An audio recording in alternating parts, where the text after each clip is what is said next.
Welcome. Today I'm here with Alexander Arguelles, and we're talking about the great books. We're talking about polyglotism and his great books program that he just recently started that takes you through the different great works. And so we'll be getting into that today. And so, Alexander, thanks for coming on. Timothy, thank you for having me. I'm happy to be here.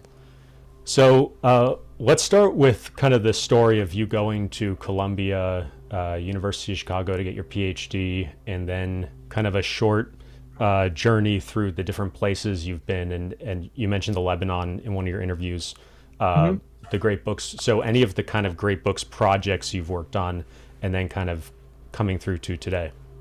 Okay, great. I'm happy to talk about that. So, um, great books is a concept of education that says it's sort of a tautology. You learn by reading the great books, books that are important, books that are have made an impact in various times and places in civilization, and that there's an idea that's sort of a conversation between the authors of these books. Even if one author is dead, another author reads him and passes on this knowledge to another generation. So I was always a bookworm from the time I was very young. I loved reading. And when I was a teenager, I enjoyed reading things like the history of philosophy and the history of ideas and stuff. But, I wanted to read some more original texts and, sort of, understand them. And obviously books like this are very hard.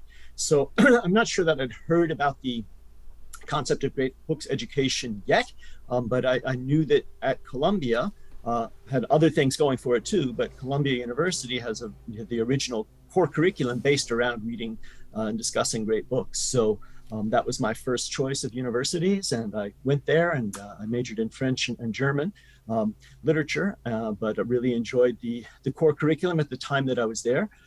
And just was sort of marked by the experience of reading and discussing these kind of books. I should And probably that sorry to interrupt, but like I should have said this at the beginning. You have the great books right behind you, so that's what we're I do. looking at. I wanted to Right, say that's the 50 volumes. That's the University of Chicago great works of the Western world, right. That is and the you actually have encyclopedia. some you could show. I do. It's called The Great Books of the Western World, edited more than anybody else by Mortimer Adler, who was professor at Columbia and then moved to Chicago, as I myself did when I went to graduate school. Mhm. I was saying I got marked by this kind of education, and I guess it's just sort of destiny that I would follow in that. Wanted to have a very sort of wide-ranging, comprehensive type of education, so fell into programs that were comparative in nature and enabled me to read widely and use lots of languages. And so I went from comparative literature, French and German, ended up in comparative history of religions at the University of Chicago, but I actually did more work in older Germanic languages. I wrote my dissertation on Old Norse literature. And this whole time was sort of really plunged into this ethos of reading original texts and exploring them and discussing them. So you wanted me to go on talking about my walk through the world Yeah, now at the yeah. start? Or? Yeah. Okay. So yeah, after I got my doctorate, I was lucky to have an offer to do postdoctoral fellowship in Germany. And so I got to spend a couple of years in Europe, and then really that's where my sort of love of languages, actually learning languages. I mean, I'd learned, obviously I did French and German at Columbia. I'd also studied Latin and Greek and Sanskrit. In graduate school, I did mainly medieval and older languages. But then when I got to Europe, because these are all like the ancestors of modern living languages, it was like, boom, hey, I can learn Swedish and Italian stuff very easily. Too easily. I wanted a challenge. And so I seriously, in all honesty, I looked for like the most difficult language that I could learn that, had like a culture and a history and a tradition. And I said, I want to go to a country, a totally different civilization, and learn its language. And then through its language, learn its culture and learn its heritage and tradition. And I did some research and I found that Korean is considered or was considered one of the most difficult languages for a native English speaker to learn. And so that was it. I got a position at the university in Korea, where I was teaching languages and literatures and this thing, but also teaching myself Korean and working with a Korean linguist to produce a number of reference works. And we published together a historical, literary, and cultural approach to the Korean language. So a whole way of going at learning a very difficult language in this fashion. Um, Since then, I have moved around the world some more. It was very hard. It took me about 9 or 10 years to get to the point where I felt, okay, my Korean is solid enough that I can go on and take on another big challenge, which was Arabic. And so I really wanted to learn that language too. So I moved on to a university in Lebanon. And that's where I first, in Korea, I got to teach languages, I got to teach literature and stuff, but they didn't have an interest in a Great Books program. Whereas the university in Lebanon, I was specifically hired to build and design a Great Books core curriculum. One of the vice presidents there was aware of the Great Books program, the Great Books edition. It was a fairly new university, and they thought we want to have it be an American quality, American style university in Lebanon. And so I was specifically hired to design and develop a core curriculum based on reading great books. And so I Were those Western great books or? I did both. I did. Arabic I made, based on my interest in being in different places, being in the Middle East and having come from the Far East, I said, let's see if I can design and offer them. So yes, it was the one I actually got going was Western great books, but I also developed one for East Asian great books, and I was developing them for Islamic civilization and Indic civilization. And so, yes, that's where I was, there was nothing particularly creative in my selection. I did draw on this book here. I drew on the curriculum that I'd had at Columbia. Chicago had too, but I drew on a number of lists, and I was, it was the same thing. I was getting kids who had never read anything before. The first book they'd ever read in their life was the Iliad. So that was very rewarding, but unfortunately my time there was cut short by the war that broke out in 2006. So I found myself briefly, a couple of years, back in California where my family lives. And there was this wonderful, quirky little college called New College of California that they were interested in having me do that. I just told you, you asked if I developed the great books of East Asian and Indic. That's what they wanted. So I got to teach there. I got to teach Far Eastern consciousness and Indic consciousness based on the great books list that I developed from that. But then I don't know if I'm the omen of bad luck or whatnot. This was the financial crisis of 2008, 2009. They went under, and I found myself in Singapore. And then from Singapore, I spent a couple of more years, six or 7 years, back in Dubai to continue working on my Arabic. So I have about 10 years total in Arabic-speaking countries, developing my Arabic to a high level also. And then just for family reasons, personal reasons, thought I ought to come back, be closer to my family at least. I'm in Minnesota now. It's not California, but it's a lot closer than the United Arab Emirates is to California. And so where I am now, I had the experience in Minnesota of developing during the COVID shutdowns, COVID lockdowns. I got to spearhead sort of virtual small group discussions, which I was at Concordia Language Villages, which is primarily a language summer camp for youth. It has all sorts of other type programs, but that's their bread and butter. And so since we couldn't do that operationally, we had to develop some sort of alternative camp experience. And I said, well, let's develop something for the parents. They're also locked down. They're also locked in. Let's find out what the adults want to do. So I was really sort of expanding that adult education in terms of, because it's language oriented, and I was particularly in charge of German. I was doing German literature, and I thought, hey, this works really, really well. This sort of Zoomed format like we are right now, we're basically in the same room. We can't touch each other, but we can have the same kind of interaction and talking.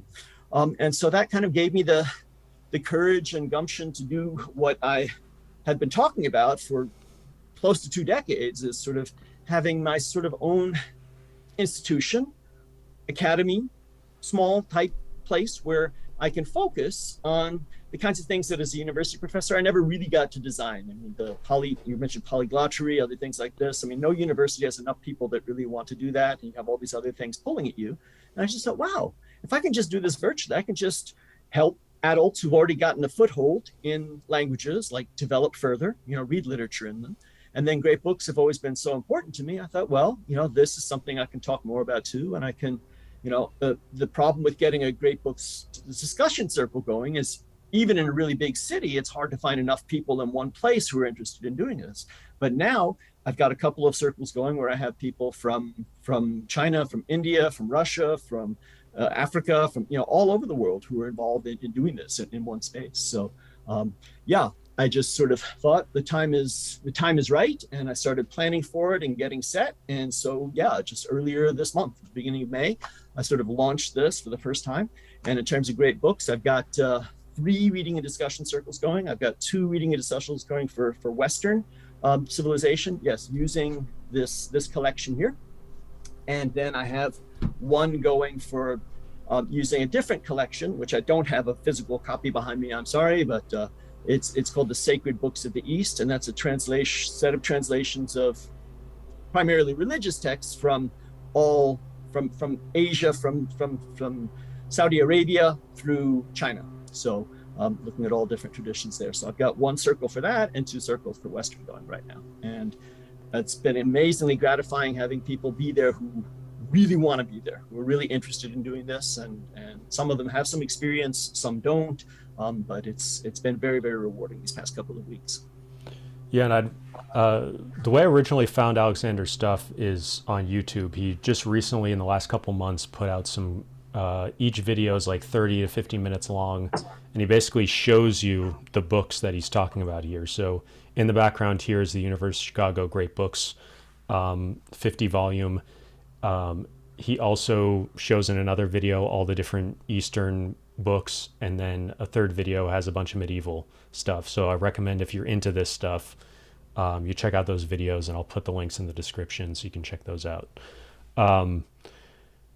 So one question I actually had about the kind of history of, or going back to the Greek, is what do you think about pre-Greek stuff in terms of Mesopotamian myths and other stuff like that?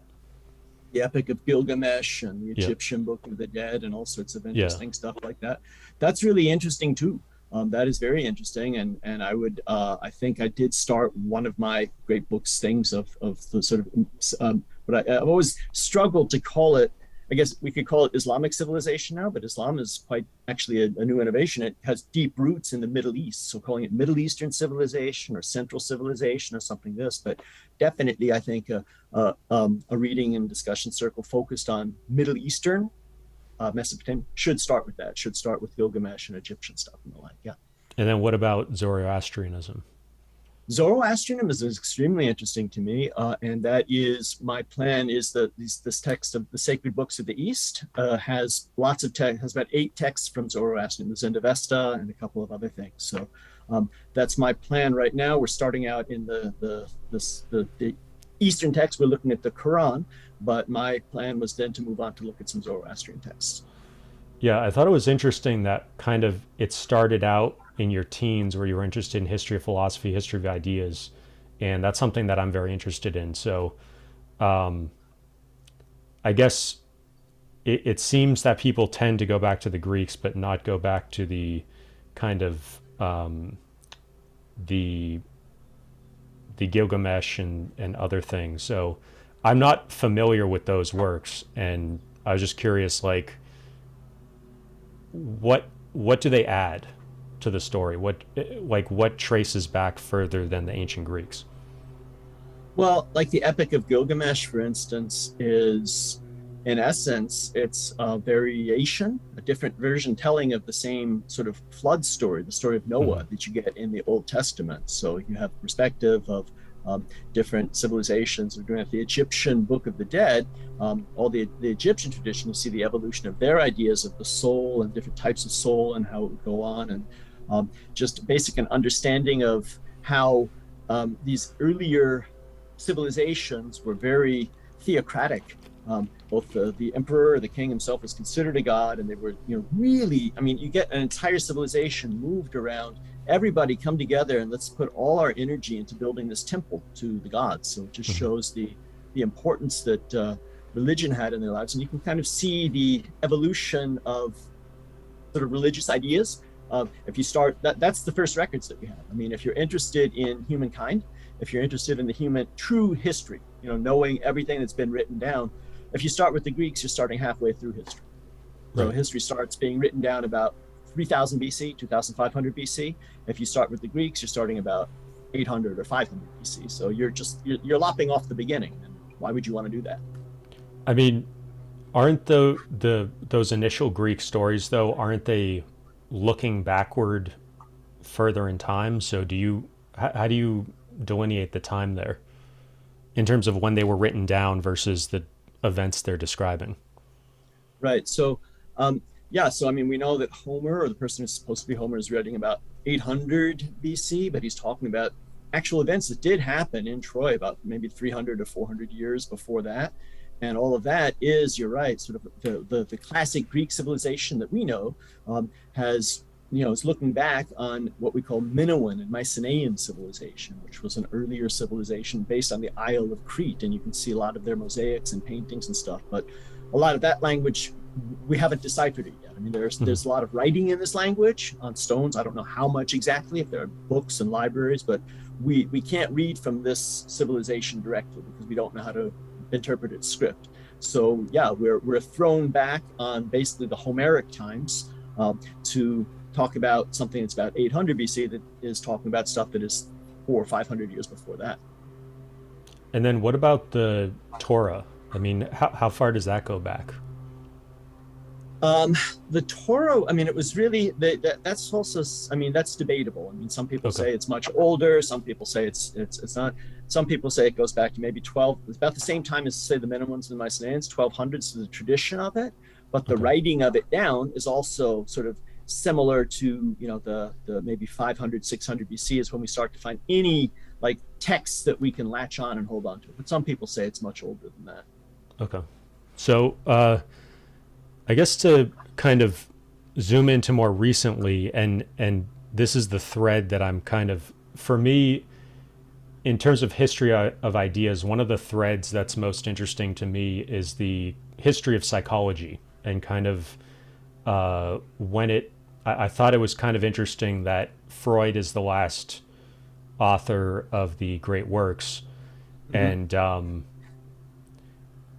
and that's almost kind of the birth of modern psychology. And when you go back to these various texts, and you talked about the Book of the Dead and the different types of soul, and psyche is it's Greek for soul, right? Mhm. So all throughout that, you have kind of, and even with the Middle Ages stuff and medieval stuff that I talked to you before the call about, and these Christian works, they're kind of it's kind of a different perspective on psychology. It's a different there's all these different theories of mind or theories of how our minds work, and to the extent that there's a spiritual component to that, that seems to be one of the key threads. And one of the things I saw in some of your other interviews is that, and you talked about kind of thinking in German as your operating system and going to Germany, and you know, I think Jung was German also, right? Mhm. Yeah, so Jung and Swiss German. Swiss German. So Freud and Jung were both out of Germany, and there was a lot of psychology stuff that came out of Germany. And this is something that I've been thinking about more recently, which is why why was there so much in Germany going on with psychology? Why was it birthed there, and does it have anything to do with German culture or German language? And going back even to the kind of mythology stuff that you studied, I mean, there's a lot there, but it seems like it's not talked about enough. Kind of the amount of our current culture in America or in the West that, or in the English speaking culture that goes back to Germany. So I was wondering what you thought about that. Yeah, thank you very much. Very interesting question. Well, first of all, not all psychology is German. The volume right before Freud is William James, and he's American. He's one of the Mhm. first psychologists. There are others, but you're absolutely right. I mean, the leading figures in the beginning 20th century are Freud and Jung, and Adler is another one, also German. Basically, I would say it's not psychology alone. I mean, just Germany was the intellectual language of the German was the intellectual language of the time. German is an incredibly, it's in philosophy, it's in history, it's in historiography, it's in research into these other ancient cultures. It's in all sorts of ethnography. German was just, still is, but particularly at that time period was just sort of, I would say, arguably the the intellectual language. The American universities didn't really have PhD programs at first. The Americans in the late 1800s, if they wanted to get a doctorate, needed to go to Germany or to England. So they took that kind of model. So, but yes, I would say absolutely. I mean, if you've seen my video of this too, I mean, this collection of University of Chicago Encyclopedia Britannica is a great one to have. It's a great foundation. It's a great base to have. But any collection where you say, are there only 50 great books in the world? Obviously not. I mean, you've made a selection and it's open to critique. And one of my main critiques with this selection is exactly what you just said. Is this collection is a bit too modern. This collection starts with Homer and goes to Freud. And it's supposed to be all of Western civilization. So yes, on the one hand, maybe we've cut out a few really early things that should be there, but there are huge gaps in this in the Middle Ages. And most of this is in the last 500 years. And then intellectually speaking, English has been the sort of dominant world language maybe for going on 100 years. But before that, English was not really that important in, maybe the 200 years before that. Obviously, there are some things written in it. But if you look at the number of books in this collection that are originally written in English, that's the main language. So these are American scholars choosing books that are accessible to them. So if I, with my knowledge of Western history of ideas, stuff like this, if I were to do this collection, I would have far more Germans in this collection. This collection is English heavy. French has a decent representation, but German is definitely slighted. There should be more knowledge of German thinkers and German authors in terms of what they contributed to Western civilization as a whole. But I guess my question is more why? Like why, not why was Germany ignored by these canonists, but why was it a hotbed of intellectual activity? It sounds like you're saying 1800s. Yeah. I mean, there was just, it is just, it's sent geographically. I mean, in terms of population, it's the largest sort of population group, so there's a lot of universities, a lot of stuff going on. And basically, politically, it was fragmented for most of its history. It was part of various, it was called the Holy Roman Empire. It was various things, but it didn't, each what is now part of Germany was an independent state, had a different king, and there was fighting and stuff like this. So basically, Germany was only unified as a country in 1871.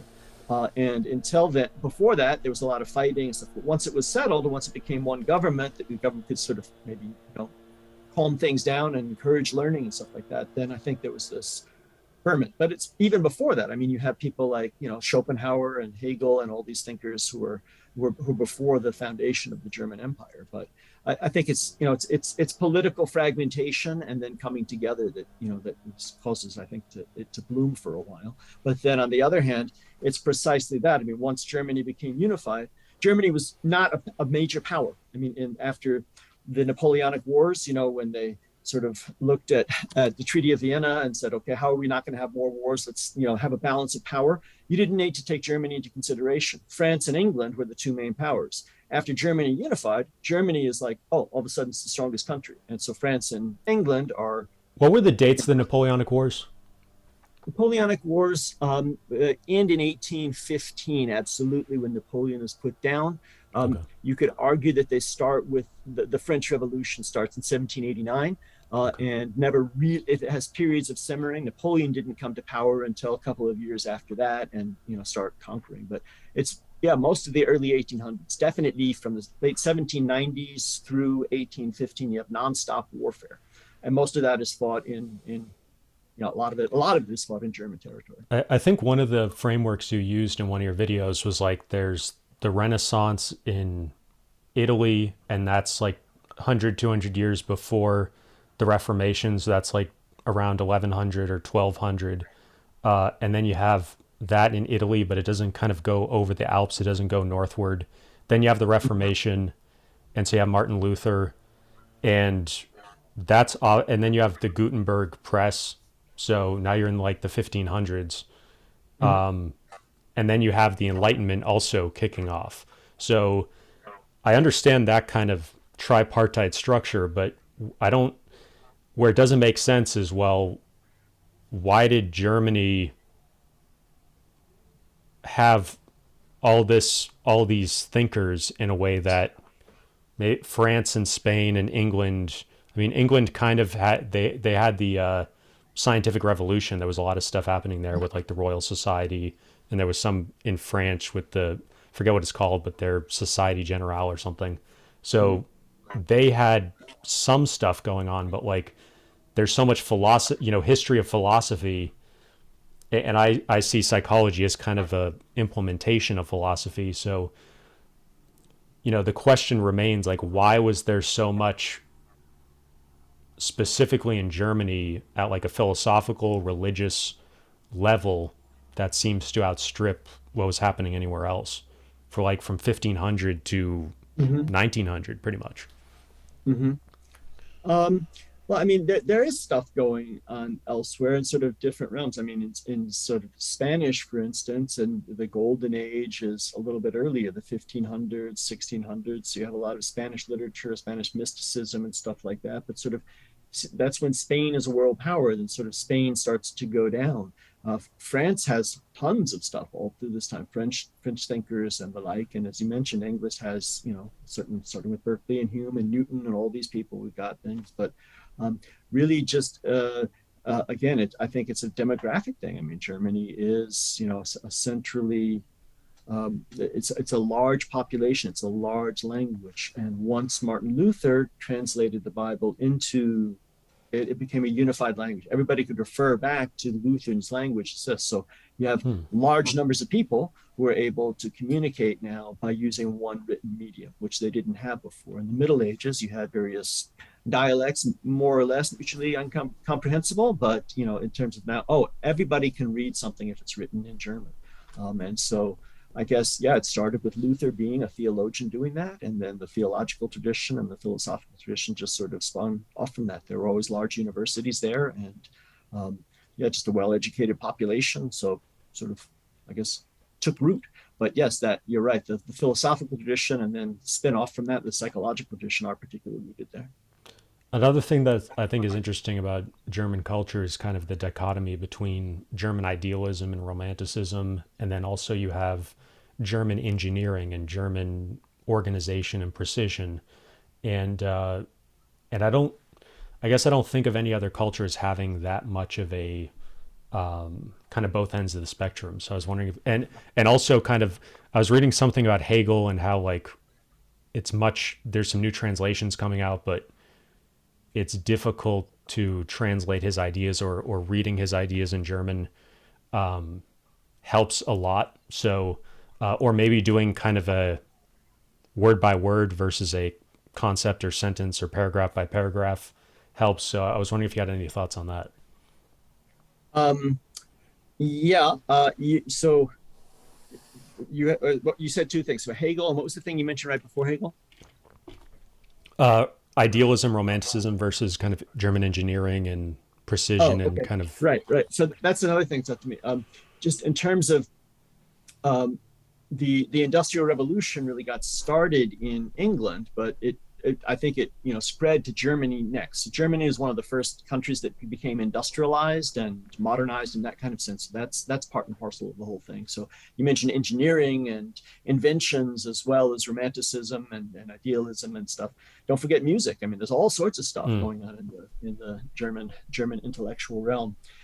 In terms of reading, I mean, there you've got that's my heart and soul. I mean, I think anything that's really worth reading should be read in the language it was originally written in. If it's really meaningful, you want to see that. And so definitely I think that it's quite hard to translate particularly most German philosophy into English, because the sentence structure gets very different. German has, in the first place, you have the verb tends to go at the end of the sentence, and so you don't know what you're coming to until you've actually come to it. So you have to have a sort of more protracted thought process to hold the thread and come to the end. Mm. And that's inherent in the nature of the language. And then um, it's this might be anecdotal, but I think there's real truth to it, particularly in philosophy.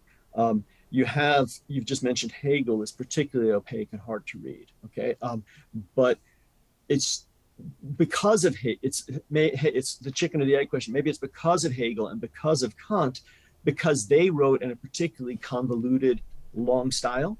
German philosophers thought, oh, German philosophy should be written in this style. So they deliberately write it, it's sort of like academic jargon. This is Right. sort of the way they think they should write it.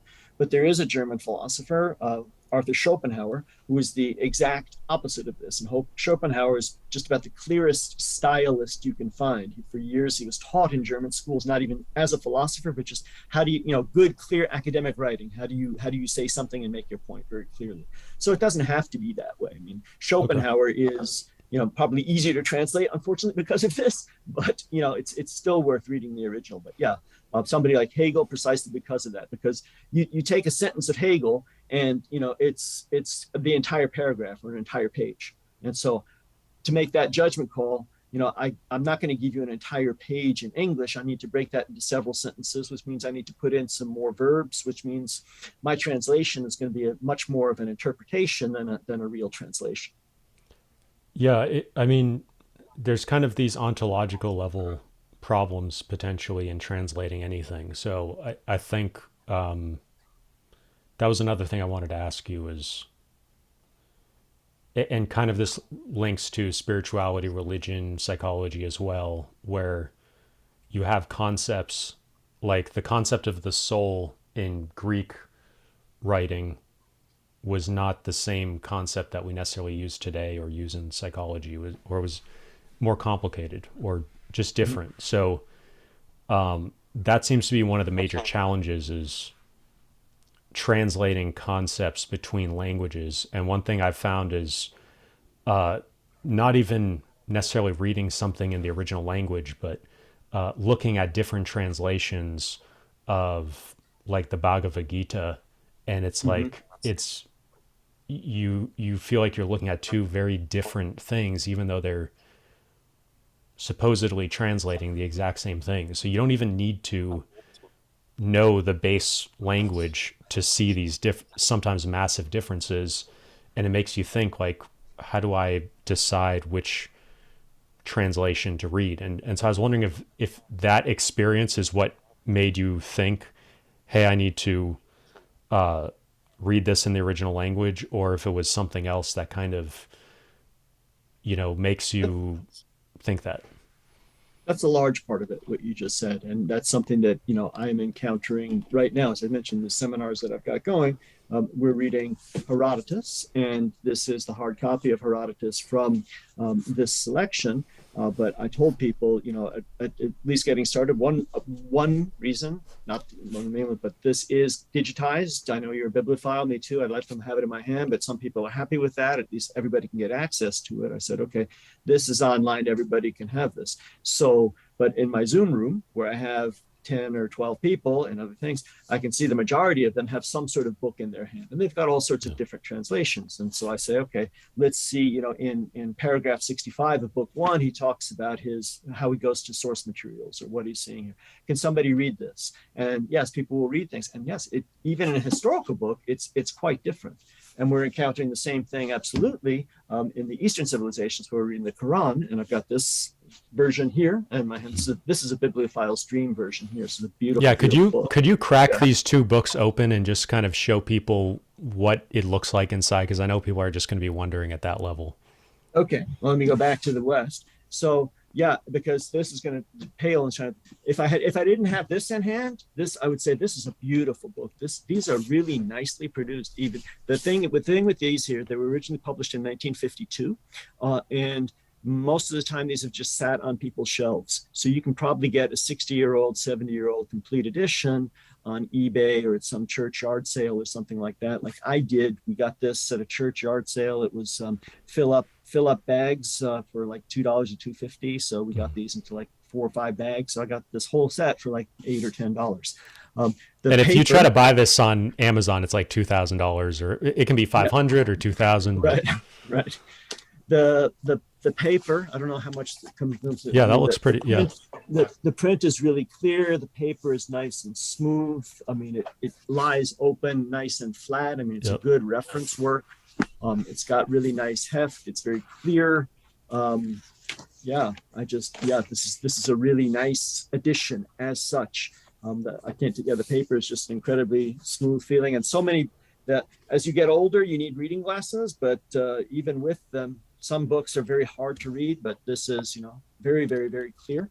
Could The you show the text is spine again? Because I just want to kind of explain. So it says Herodotus to Thucydides. So that's kind of, Herodotus and Thucydides. oh, It's and, got the- okay. But the kind of format is the first thing in the volume and then the last thing, right? And then the horizontal line in between. Yes. Yeah. So, would you like to see some others? I can. yeah, if you want to show one or two, maybe different colors. Okay. So let's see. Here's I got Plato. So here's It might be good to just explain what the four colors are. the color coding.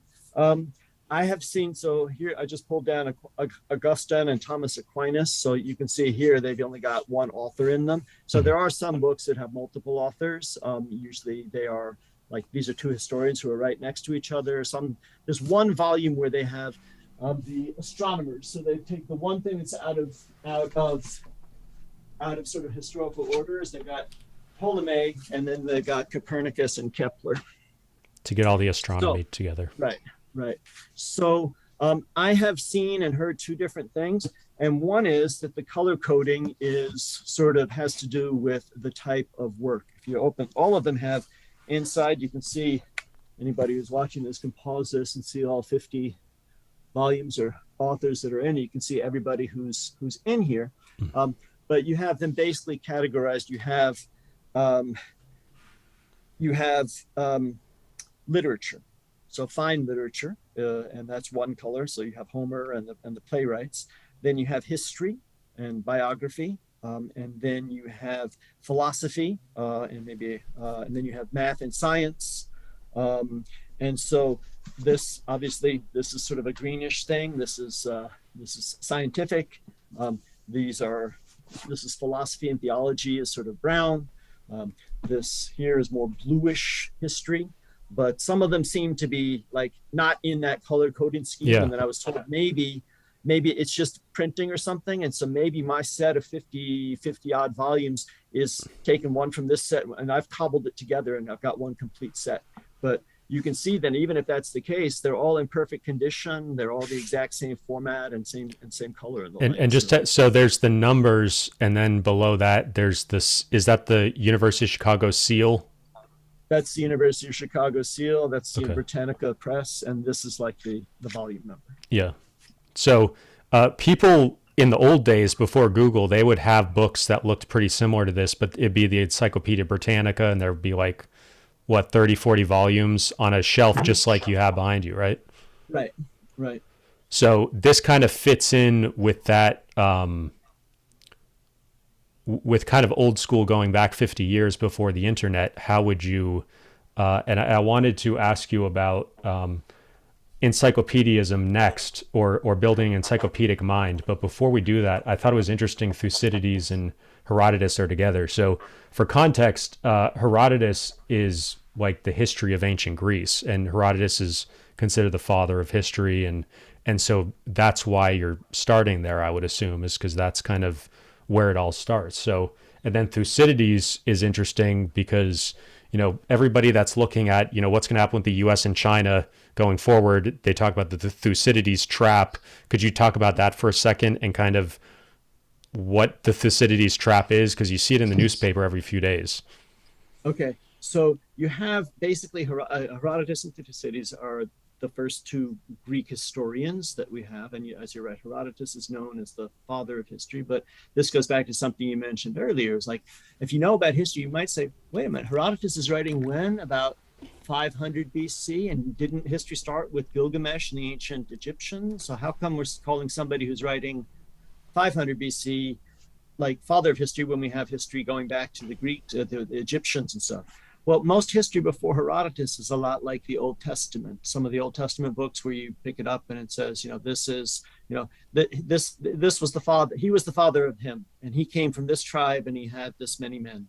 He was the father of him, and he came from this tribe, and this is in the reign of this king, And during the reign of this king, he did what was pleasing in the sight of the Lord, and so he was rewarded, or he did what was evil. Yeah. That's what history was like for the ancient Mesopotamians and the ancient Egyptians, based on a dynasty, just facts, no real explanation, no real like looking for a why, just sort of maybe sort of the gods are angry or the gods are pleased. That's was this. Herodotus investigates. Herodotus goes out and he says, okay, I'm looking at different sources and I want to know why. And the whole purpose of his writing the book is to see what's going on.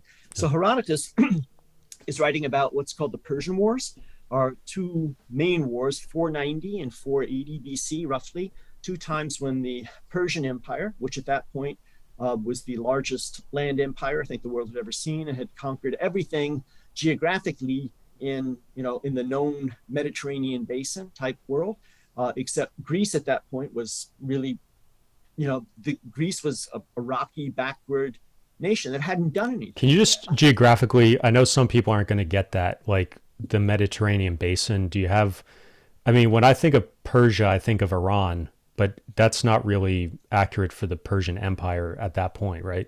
No, this is going to be very small, but if I hold it up front, that's another good thing about these volumes. They've got nice maps and stuff in it. So if anybody can make that out or see that. So I'm not just talking entire Mediterranean Basin. But what is the basin? What does basin mean? It's like sort of the surrounding the whole Mediterranean area. So what would be 50 or 100 miles off the coast. Sea would be the water. It would be the coast. Right. Okay, all those coastal lands. Okay. Exactly. So basically, you have at the time of the Persian Empire, you have, I guess, the Himalayan or the Kush Mountains. At a certain point, you have a really hard time getting over to India. So there's sort of like a natural barrier there. People knew about Indian civilization, but it was like set apart in that way. Right. And then, up in the north, you had plains. In the south, you had the desert. And then in Greece was rocky and mountainous. So basically, not just the Mediterranean Basin, but, where Mesopotamia was, where you had sort of contiguous lines of civilization. But what are the current countries that we're talking about? Just so people can kind of... Turkey, Iran, right. Turkey, Iran, Syria, Iraq, Egypt, and Greece. Yeah, I think that gives people a good sense. Okay, so that's Herodotus, and that's those wars. Right.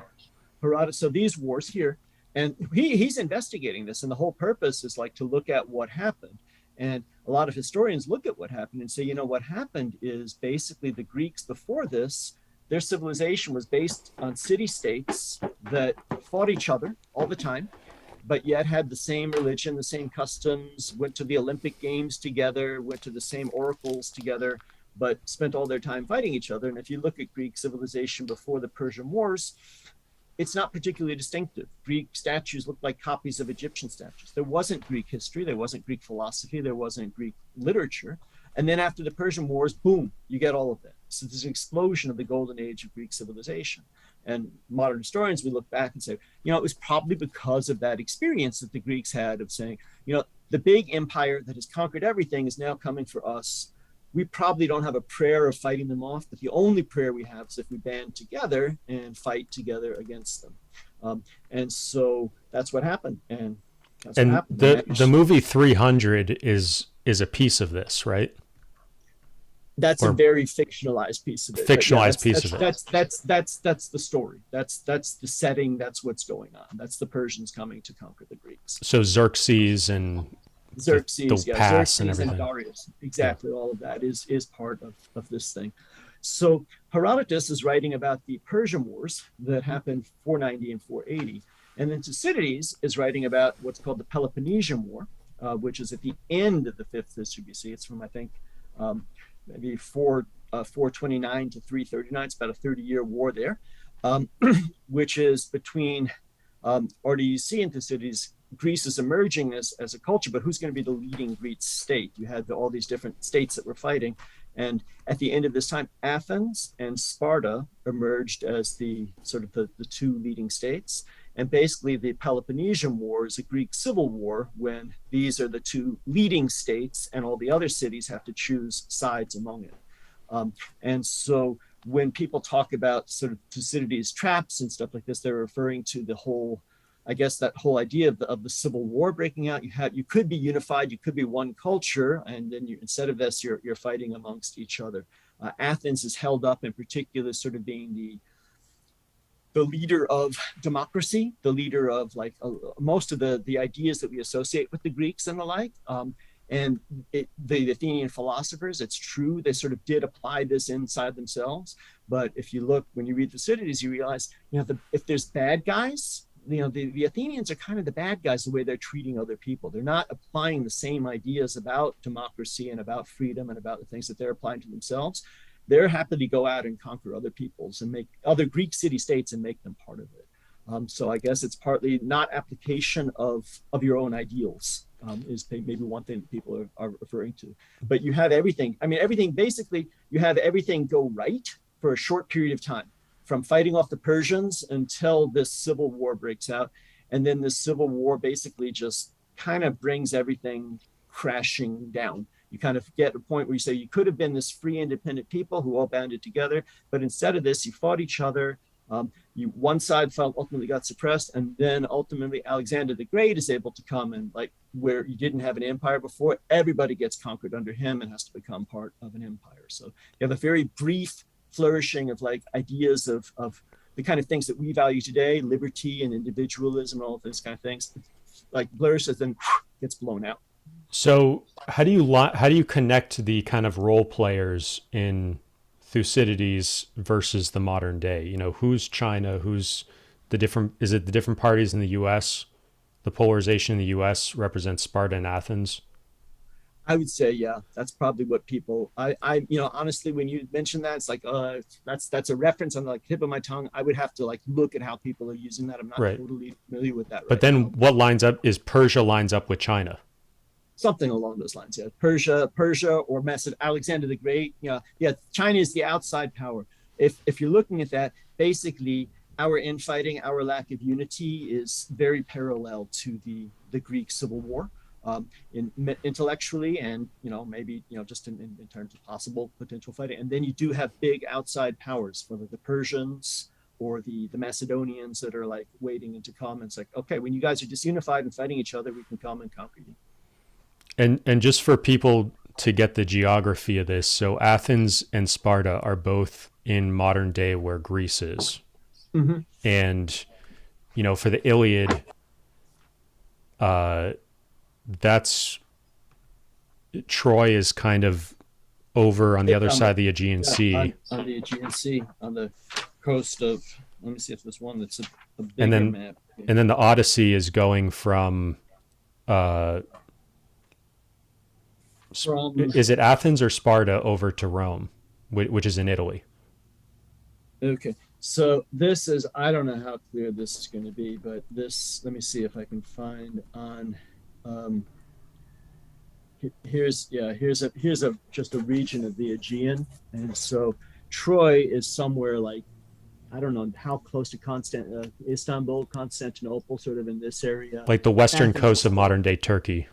Right. The interesting thing about Troy is for a long time, people thought it was mythical. And then a German archaeologist, a German scholar, a German businessman who turned archaeologist named Heinrich Schliemann, he said, no, I think if I read the Iliad and the Odyssey in the original and really study them, I think they're telling me something. And he was able to find the location of Troy based on his reading of the Iliad and the Odyssey. There were many cities built in the same location over time. He kind of got to the wrong excavational layer, but he was in the right place. Okay, so are there any writings that look at this from the Persian side of things? Herodotus is amazingly he tries to be very well balanced. That's why another reason he's called the father of history. He starts his introduction. I'm trying to get the memories of the great things that were done by both sides. So Herodotus on the one part is not terribly biased. And then on the other side, I honestly, there is Persian, right? That would be the period of Middle Persian.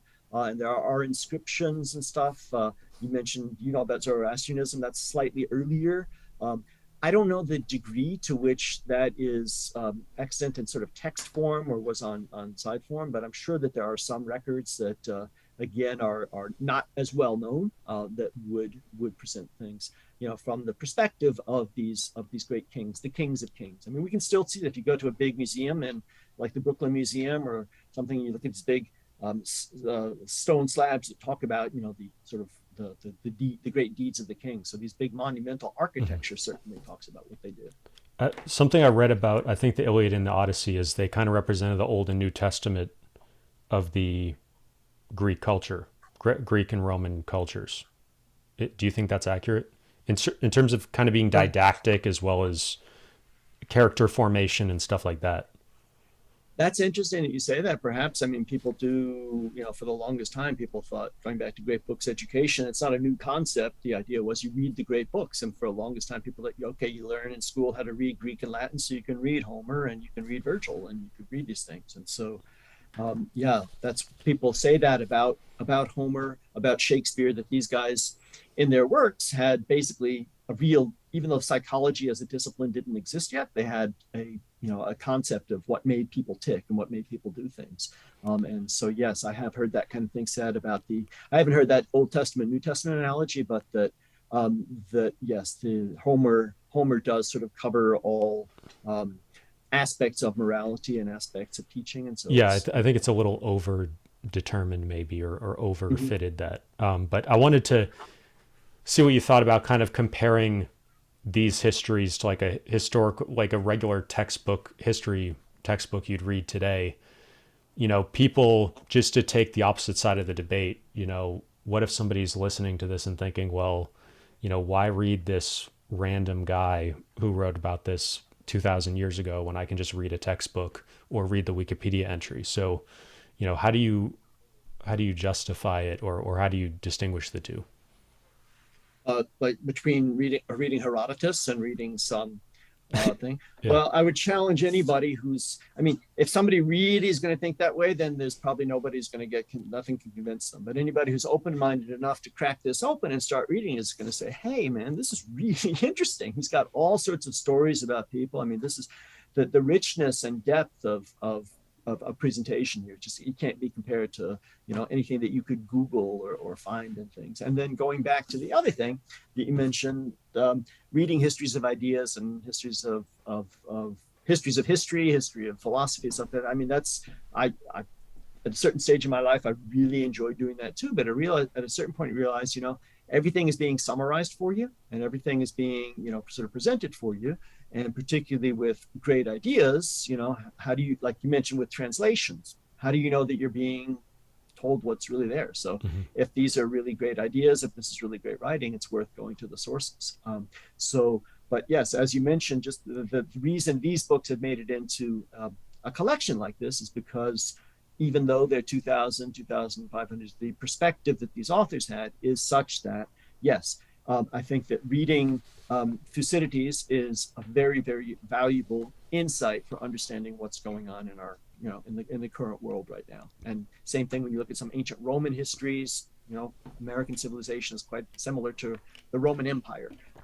And so, yes, the applicability of sometimes looking at something with a bit of distance Yeah. also gives you more perspective, so you can see, oh wow, look at the pride that these people look what led to their downfall. Aren't we doing something sort of similar? Maybe we should rethink our stance. Yeah, I think that's a really important connection. Like, if you don't remember, like for me, I was learning this era of history probably in sixth grade, and I was totally zoned out because I didn't see any point in learning it. And so to make the connection of, okay, Athens and that ancient Greek government was kind of your pure democracy of everybody gets a vote, or everybody that isn't a slave gets a vote, and they're all participating and very active politically.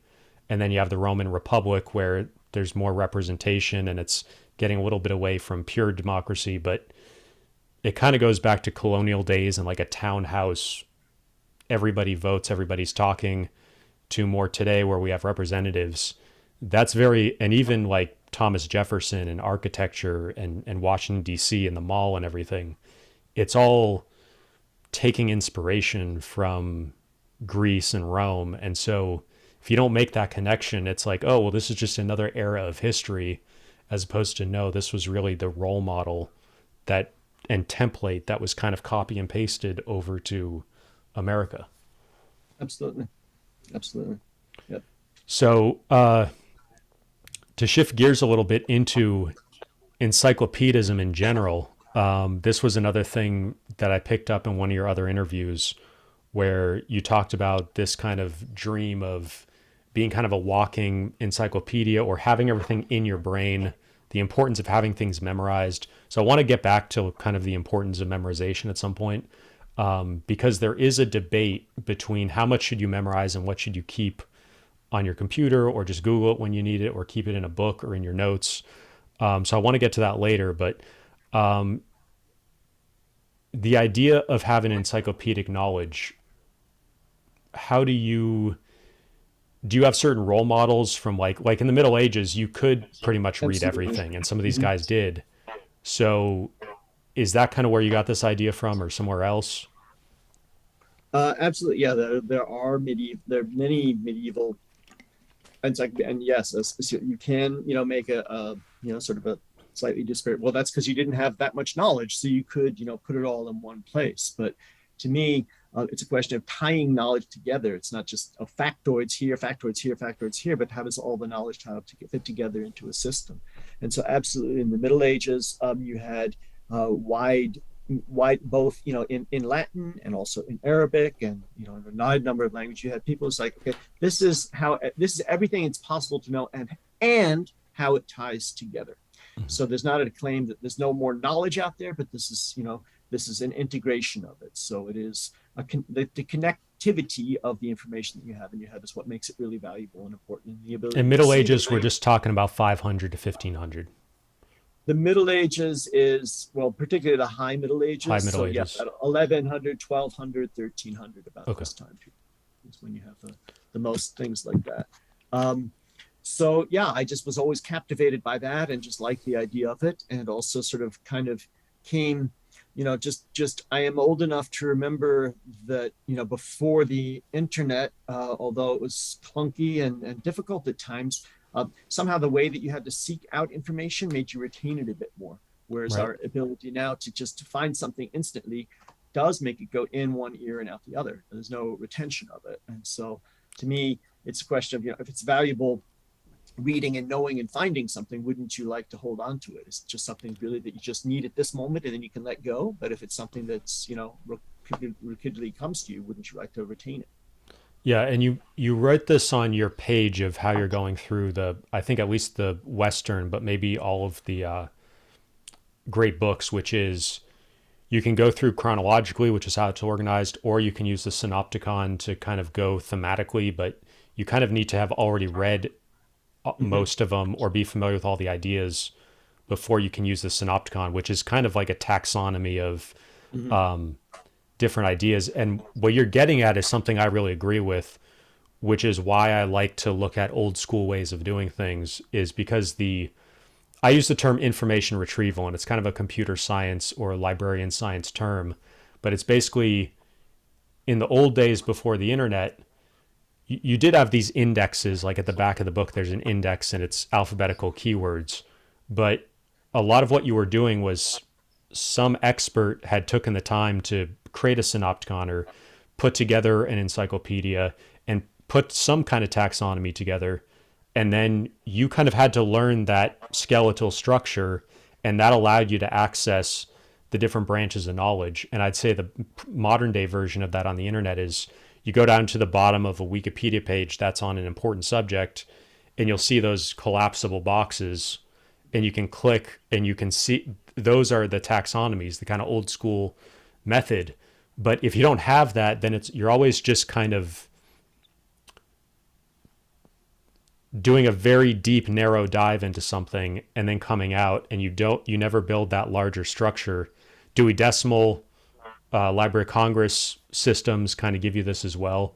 So example, I made a video. One of my most popular videos on my YouTube channel is how Elon Musk read the entire Encyclopedia Britannica when he was like 12 years old. And this is an experience I've read with other kind of gifted children, or they'll just be put in the library and just they either read the whole library or they are at home and they just read the whole encyclopedia. So I was wondering if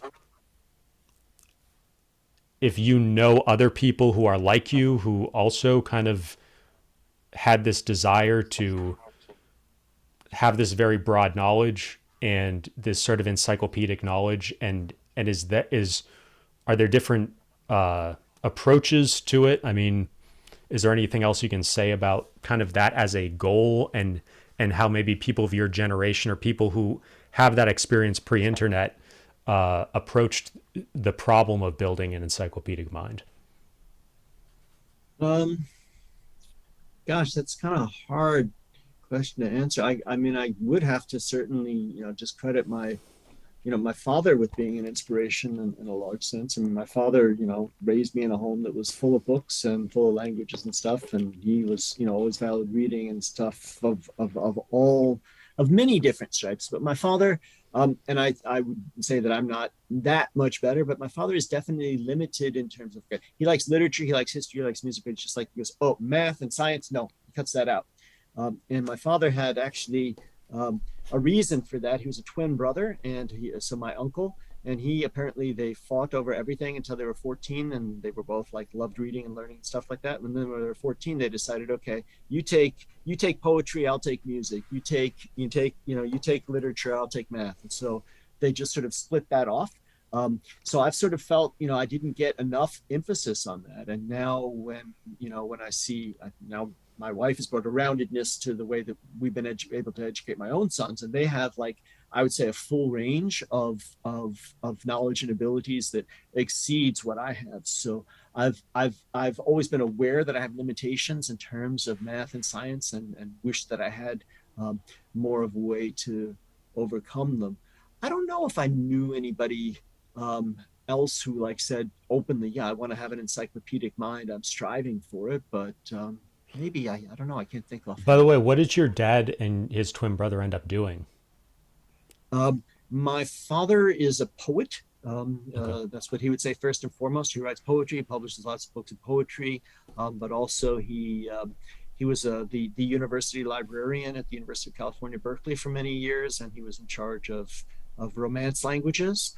And then he took early retirement so he could turn himself to an Indologist. So he spends all his time Oh, reading cool. and studying Sanskrit and all these other languages. And my uncle kind of became a new age guru ultimately. I mean, he was also a professor of art history, but then he, like, studied a lot of Mayan stuff, and he got into the Mayan calendar, and he went around and um, yeah, he So he didn't really kind stick to the program from 14 years old. He kind of of no, outflanked his yeah, brother, and he stayed with music, but yeah, he sort of, I guess, Mayan calendar, that's kind of geometric yeah, and it's like this. So yeah. yeah. And then and and then with your wife, how did she like round out things with your kids? Um, Well, if I could segue now, because you mentioned you want to talk Yeah, about me, we yeah. just, when we were in Dubai, so when we moved to Dubai, we found that basically, I'd been wanting to homeschool the kids for a while, and she was like not so sure about that, but What year we is got this, to by the way? Is this 2012. 2012? Okay. 2012. So we got there and found out that basically there is no, there's a year-long wait list to get your kid into any school that you want your kid to go to school. So somehow, I don't know how other people move there and do that, Mhm. but this was like an occasion to start homeschooling them. And so once we started doing that, she just has she's not a mathematician or a scientist as such, but I mean, she's got a full rounded grasp of these things. And so just was able to kind of give my sons some support so that, when I was in high school, I was able to do math and science and stuff, but I never really understood why I should. And it was harder than other things. I had to work at it. Mhm. Whereas, with her sort of understanding and support, my kids have never had to sweat either one. Both they're equally good with numbers and with words. I remember seeing a picture, I think, on your website of your son sitting in your lap, and you're kind of doing the language learning stuff together. So, can you kind of talk about the The guy I've been thinking about recently came. I was talking to somebody about this recently. John Stuart Mill. Uh, actually, so I did a lecture a while ago on JFK and how he was raised to be president from basically birth, and Hmm. it was really his older brother was raised because JFK was the middle son, and so his older brother died in World War II, and so then it fell to him. So Hmm. I'm interested in these, and there's the chess. The guy who coached his two daughters to get into chess, and there's some other examples in the chess world. John Stuart Mill was raised by his father with like learning Greek at age 5 and Latin at age 12 or something. So Hmm. there's these certain, and I think there was a psychologist as well. I don't know if you remember that guy's. Do you remember who that guy was? The psychologist who uh, did he raise him in a box or something, or kept him in a weird crib or something? But anyways, there. Uh, Do you know the guy I'm talking so that's about? kind of abusive. Yeah, it was kind of sketchy.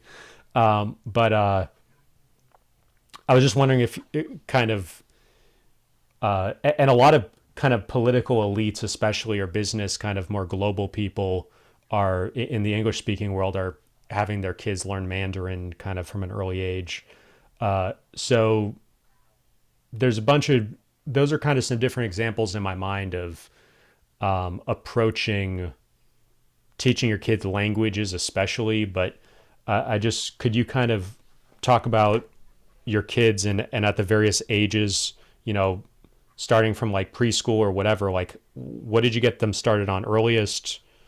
Mhm. How did you think about that? And kind of, and then as they got into, you know, elementary, middle school, high school, what kind of special things were you doing to help them? Language-wise, you mean? In terms of languages? Language, but just in all subjects. Okay. Um, so yeah, I mean, I never consciously said I want my sons to be, like better polyglots than I am, but I just wanted to share what I love with them. I wanted to share my interest and do that. And so, yes, I do have a lot of really precious pictures, particularly of my firstborn son, just sort of coming into, where I was sitting and studying and picking up a dictionary and holding it and, and looking at papers. And my second son also, at a certain point when I was, um, practicing Chinese characters would just like want to sit down and do it with me, because they just Mm-hmm. saw me doing that when they were toddlers. Yeah.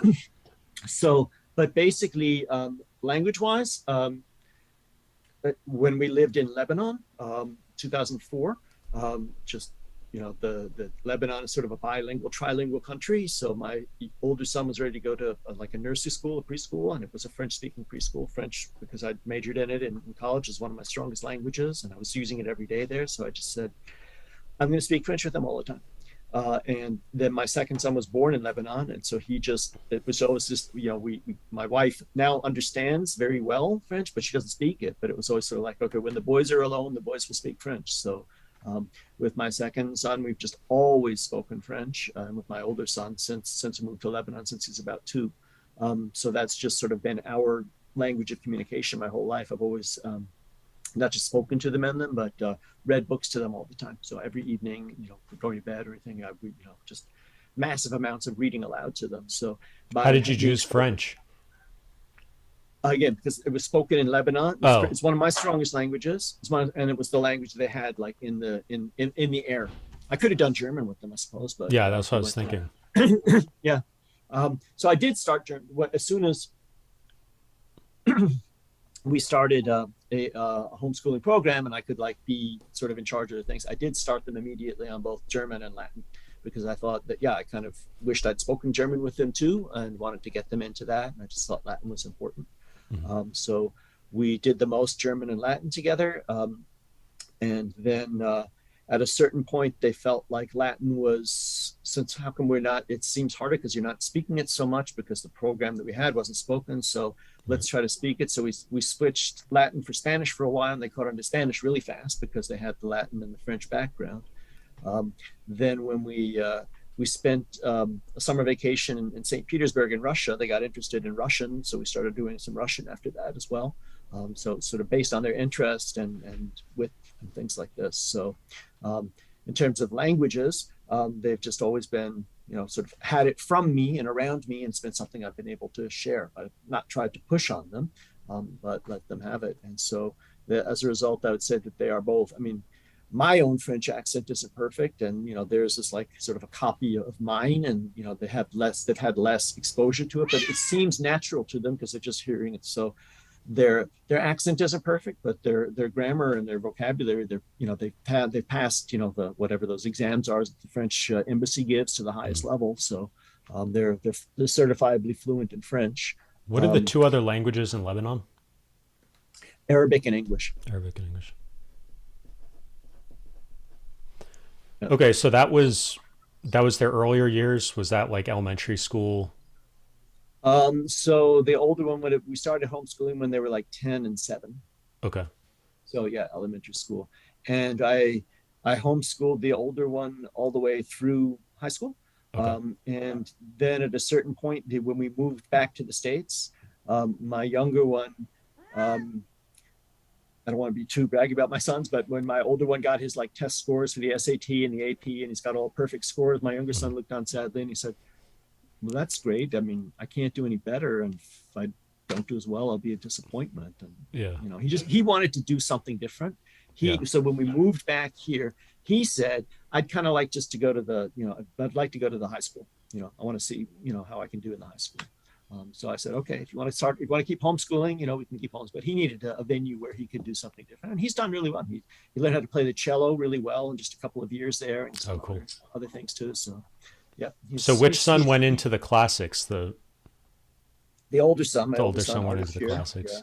So he's at Columbia now. He's a sophomore, and he is majoring in Greek and Latin. And he's thinking, if possible, if he can pass the test in Korean, sort of in the summer, then he'll do like an East Asian double major. And in the fall, Valdemar is going to join him. My second son, he's also going to go to Columbia. And he is going to major in, I think he said, astrophysics and philosophy. Well, there you go. Um, I was thinking it's kind of like they're mimicking your father and your uncle because one of them's going into the language and the other one's going to the physics. Yeah. So, Well, yeah.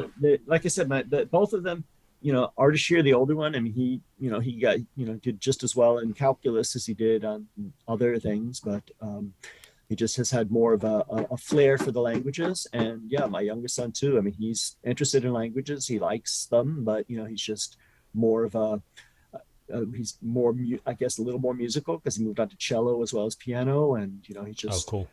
he does, both of them have done, like advanced mathematics of where, like I said, I attribute this to my wife or something.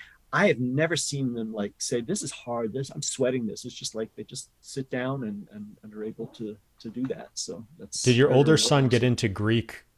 Did you help him get into that, or I was did, that only yeah. in college? No, I helped him the summer before he went to college. This was like the COVID year or something, and he had to Hmm. like write out his curriculum, what he was going to do.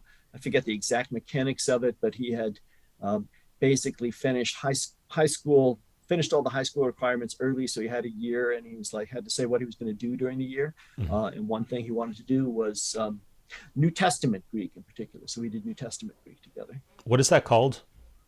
Koine Greek. Koine. Okay. Mhm. Um,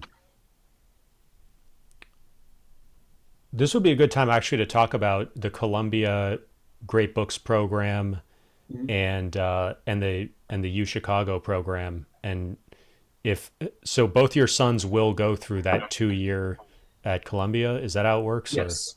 Well, Ardashir, my older one, he's gone through it now. I guess oh, okay, he's just finished his sophomore year, so he's gone through it. okay, And Valdemar is actually looking forward to it. It was one of the things that he was, sort of.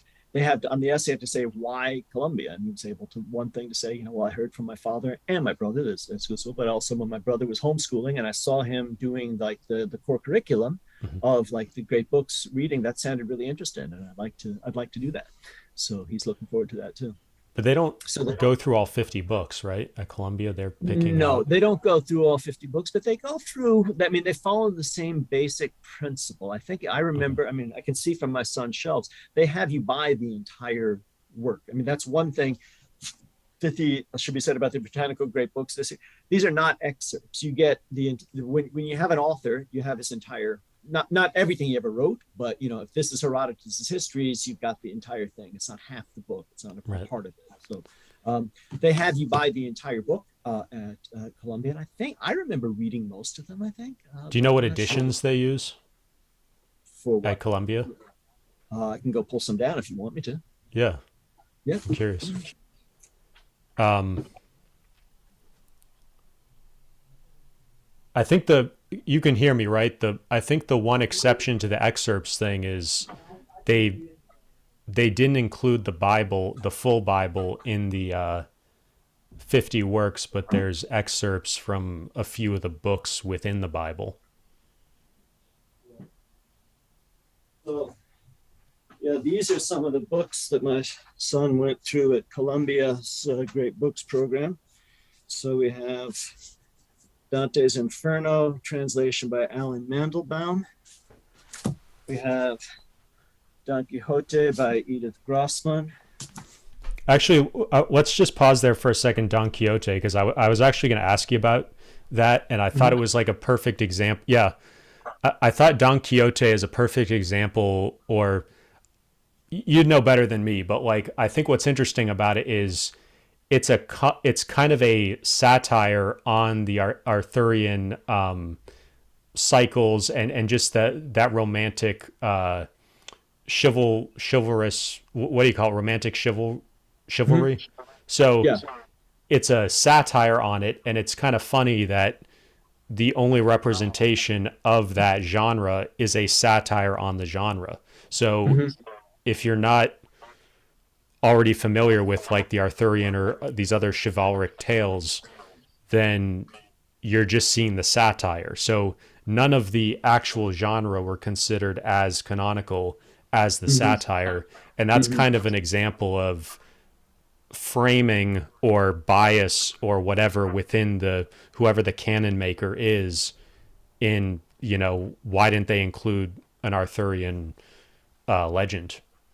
absolutely. And that's, if you mentioned my videos, I mean, one of the lost heritage of the rejected heritage of the Middle Ages, because on the one hand, it's comprehensible. There's just so many things that have been written. You have to make a selection. You have to leave something out, and you want to have somebody's going to be there. But absolutely, I think that there's a lot more medieval literature that should be, part of this canon, this discussion of great books than there is. And so, yeah, absolutely. If you'd read some of the medieval French epics, Chrétien de Troyes, or the Death of La Mort d'Arthur, which is a French title. We still keep it in English, but it's written in late medieval English that's perfectly accessible. Yeah, you'd know what's going on here. So, And can you remind me what the three major Arthurian, it was French, German, and Spanish, right? Those were the three languages or cultures that had the chivalric romances, or It's English. yeah, it's Middle High German, Okay. Middle French, particularly. You do have echoes of it in various Spanish, Hispanic dialects, and what's called Provençal. It's a different language, the language of the troubadours in southern France. There's a lot of it. It originally comes out of the Celtic tradition, so you have stuff in medieval Welsh and medieval Irish that's in that too, and then it's in the British Isles, so English is there. But I would say the two main languages are medieval French and Middle High German.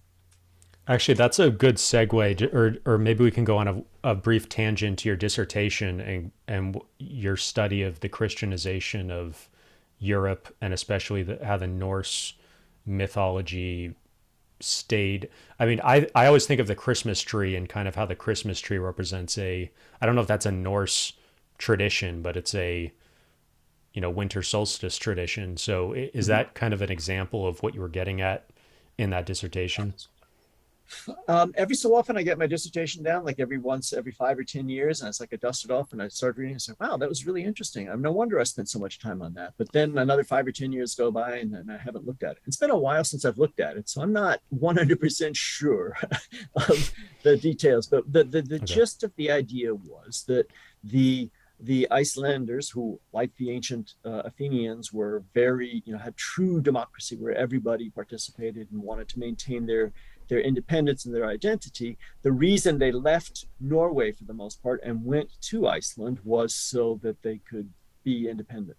And then the king of Norway, maybe he truly believed, but used Christianity as a way to forcibly unify the country under him, under one kingship, and basically thought of the Icelanders as people who, you know, were still owed him allegiance. And so he was going to do the same thing. So he was sort of saying he was going to send missionaries with the sword to convert the Icelanders. So the Icelanders said about the year 999 or 1000 or whatever, they said, okay, we're Christian. We're declaring ourselves a Christian nation, so you don't need to send anybody to come forcibly Christianize us.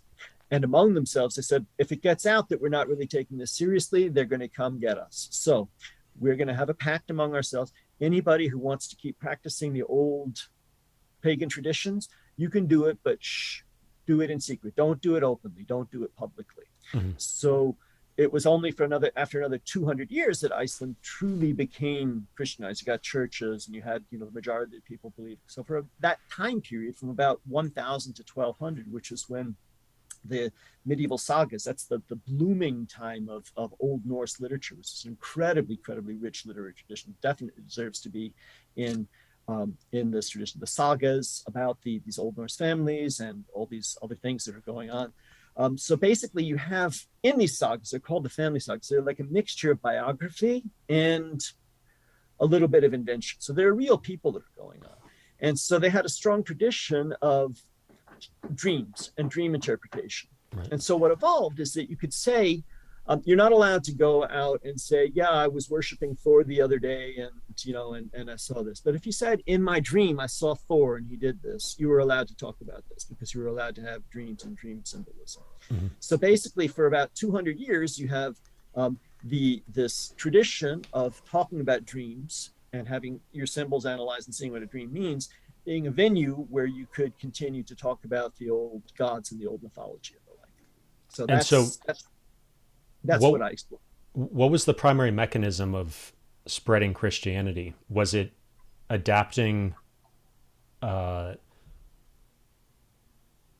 new stories, or adapting the old stories and adding Christian elements, or, you know, how did it actually happen?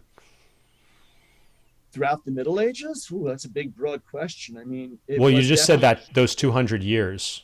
Yeah. So in Iceland. Yeah. In Iceland in particular. Yeah. I mean, I guess for one thing, most of Europe was very much Christianized already by the time, truly Christianized.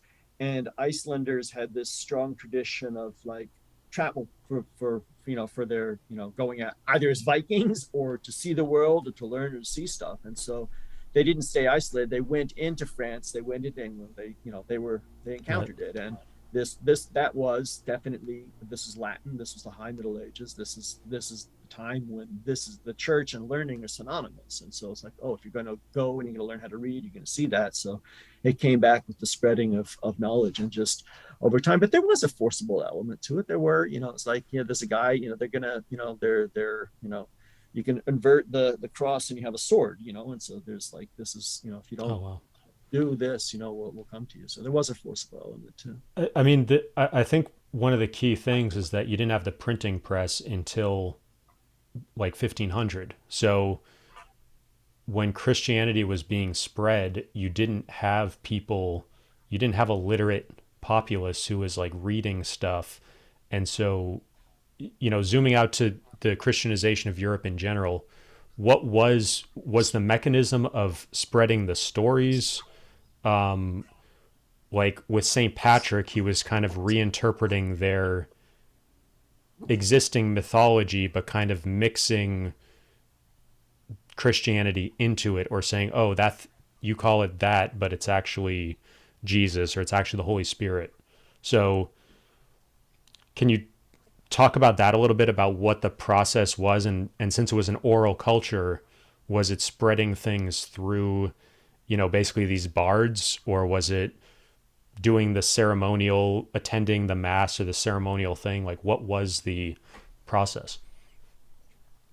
It was a mixture of all these different things. It was different in each place and time. But I mean, in the main, you know, if you go back to the there is a strong element. I've still got all my sons. Maybe we'll come back to this. But I've Yeah, got all yeah. these over here. Um, you have various things going on. You do have that, basically the church is the language of learning, and people who don't have learning can see that and sense that. And so there's sort of a hierarchy of culture, as it were. It's, there's the learning versus the unlearning, and to offset that, because you're dealing with largely warrior tribes, many times when the missionaries came, they didn't present Christ as being sort of the meek Lamb of God who's saying love. They present the sort of the conquering warrior. So a presentation of that is sort of being on the strong side. Mhm. But yeah, there are definitely occasions of things like the Christmas tree where you have previously pagan elements and symbols that are taken and reinterpreted. So you have, let's build the church on top of the old shrine, the old pagan, because the people are used to coming here anyway. And Mhm.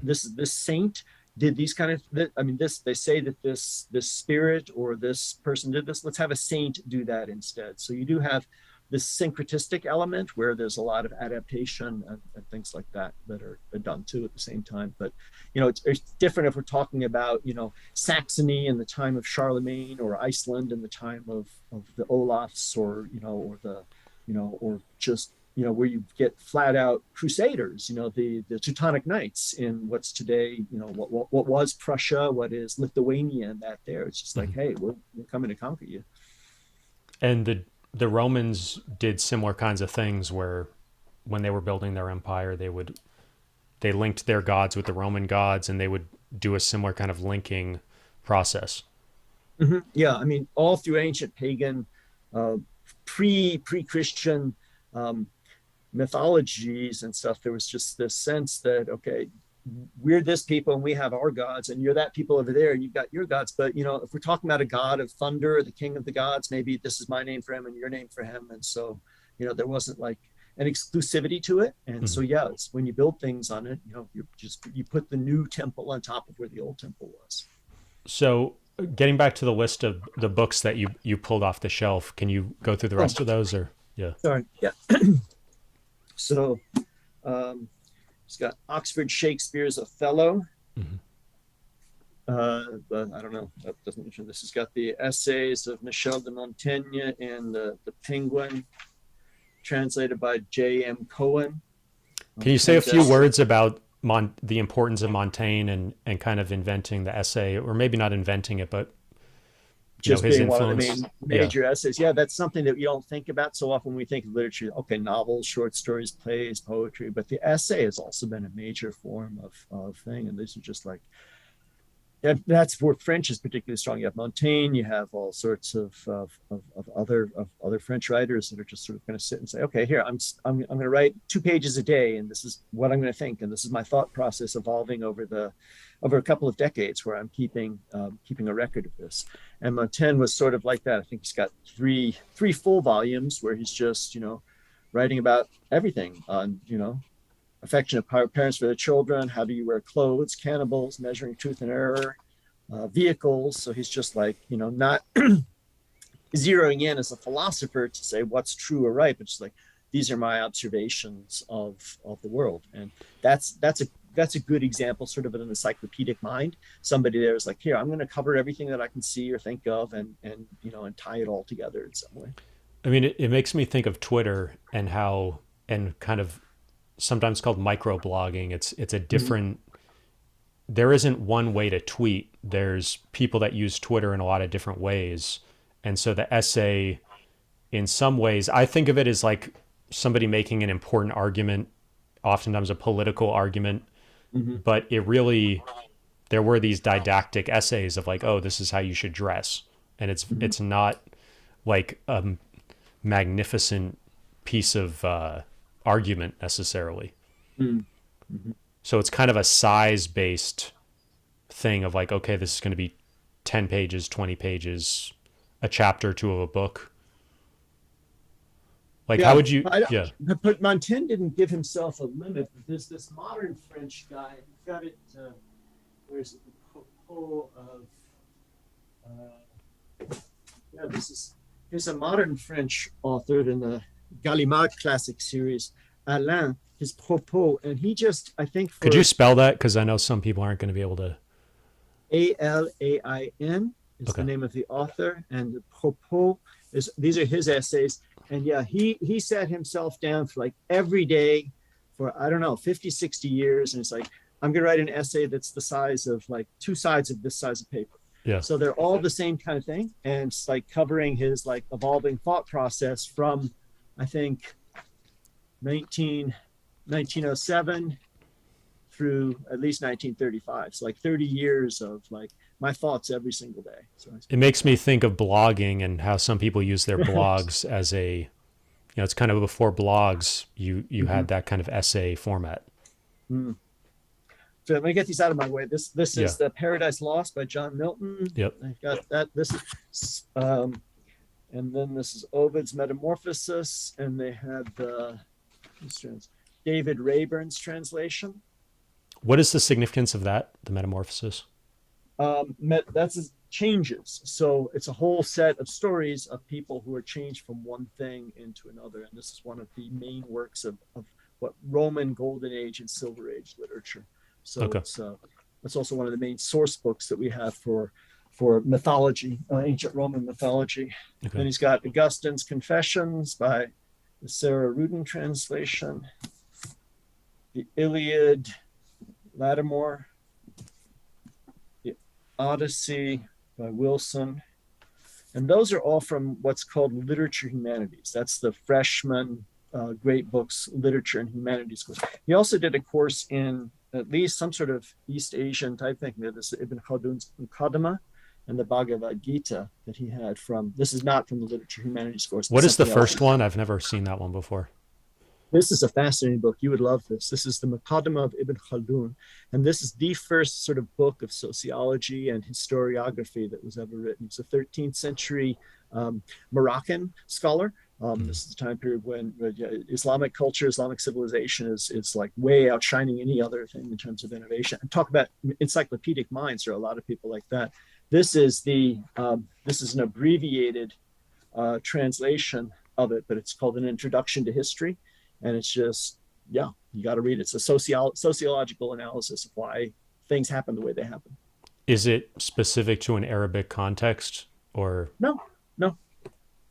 I mean, this draws examples. Son, if I recall, he talks about something about Spanish mentality. He's talking about Spain in here and relates to the Romans and the Greeks as well. So it's kind of a global perspective. Yeah, it's a universal perspective of history. Yep. What about with Paradise Lost and with the Confessions? Those are kind of within the Christian context, and you see generally as you go forward in the great works, you move away from those novels that have a Christian context into just kind of, what do you think about that in terms of the play, like how the novel, I know the novel kind of, there's different ways to trace back its history, but how do you what was the cause or what was the timeline of where a lot of novels or a lot of literature was Christian based to where it kind of branched out into, how it is today where anybody's kind of writing about anything?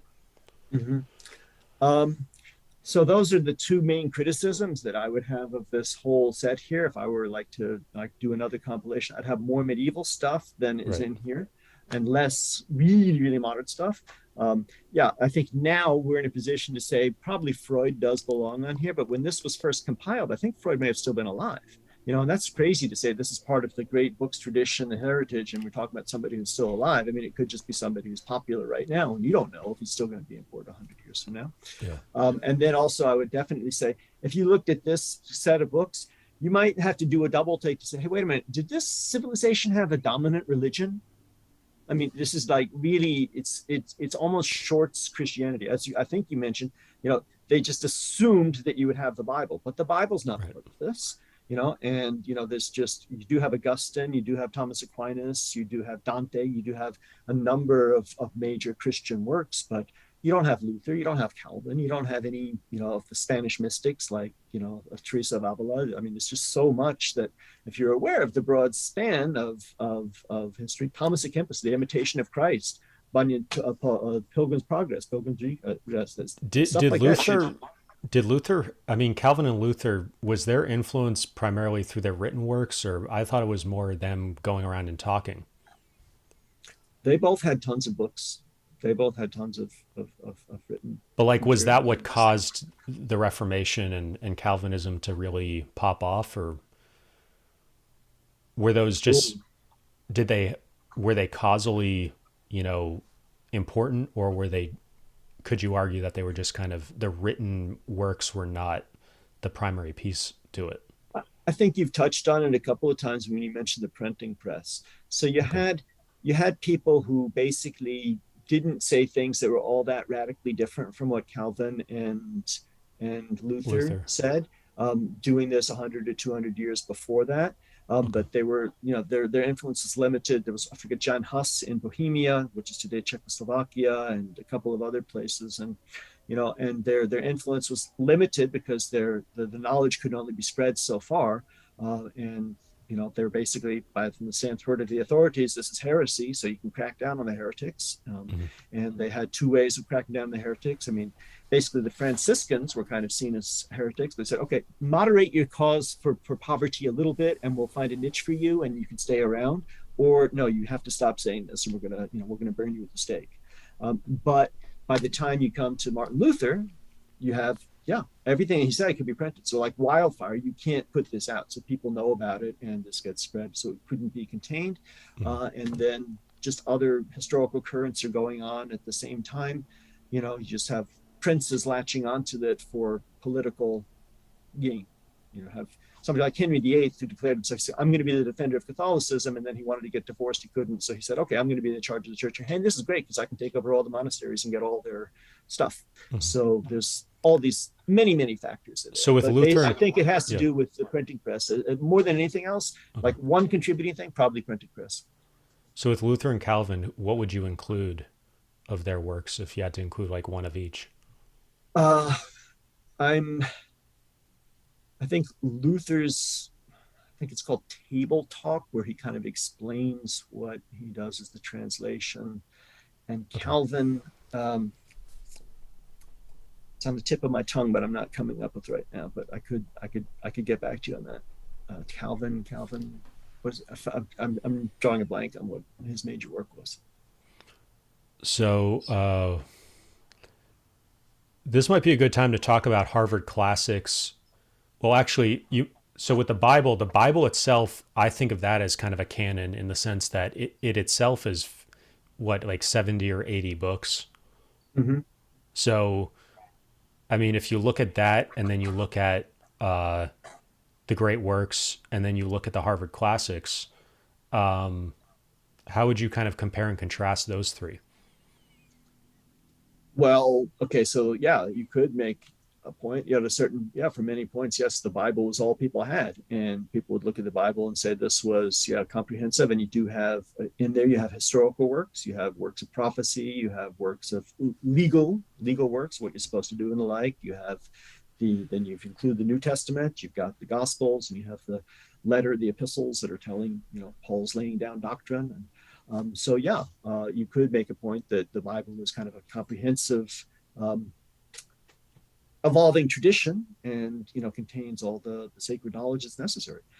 So that's one thing. You mentioned the Harvard classics and the Britannica Great Books. I couldn't find. I know that I've got a lot of books that are still boxed up here, and I'm sure I have some Harvard classics here, but I don't have one there to show you. The Harvard Classic Ages is a bibliophile. They're not as Sorry, could you physically say that nice as again? I missed that. the Harvard Classics. Just as a bibliophile, Oh, yep. they're not as nice as books. Yeah. They're not bad. They're not cheap volumes, but they're not like, oh wow, this is like, I They're like to kind of have to smallish and canvas and kind of small. stuff. Yeah, and they are excerpts. So you have a lot more authors, but you will have, that you will not have the complete works of somebody. So you might have a couple of books. Herodotus is 9 books. Here you have all 9 books. In the Harvard Classics, I don't know. Maybe some cases they do have full things, but you might have, okay, part of book 1, part of book 9, and you'll get excerpts of them. The Harvard Classics also, I mean, it's a great set. It's a great tradition to have. Good thing to have in a library, to have both of them. But there was much more of an effort to systematically arrange these chronologically, whereas the Harvard Classics are just kind of like, oh, what are some important books? Let's put this in, let's put that in. So you have a lot more poetry in the Harvard Classics. You have a lot Mhm. more, not just essays, but prefaces, speeches, and the like. A lot more exercise. So you have more writers ultimately, but you don't have complete works. And What we you should would say love, just the dates of these two. Harvard Classics is like 1910. right? Uh, Harvard great. Classics is 19. Good. Harvard Classics is published about 1910, 1911. The great books tradition starts emerging, like teach what I went through, what my older son has gone through, what my younger son is going to go through. That whole, setting up the core curriculum at Columbia, that starts about 10 years later in the 1920s. But then Mortimer Adler, the guy who compiled this, he moved on to the University of Chicago, and they took a long time to come up with this and publish this set in 1952. And can you say anything about Erskine and kind of what's the difference between Columbia in the 1920s or 30s versus like the great books in the 50s?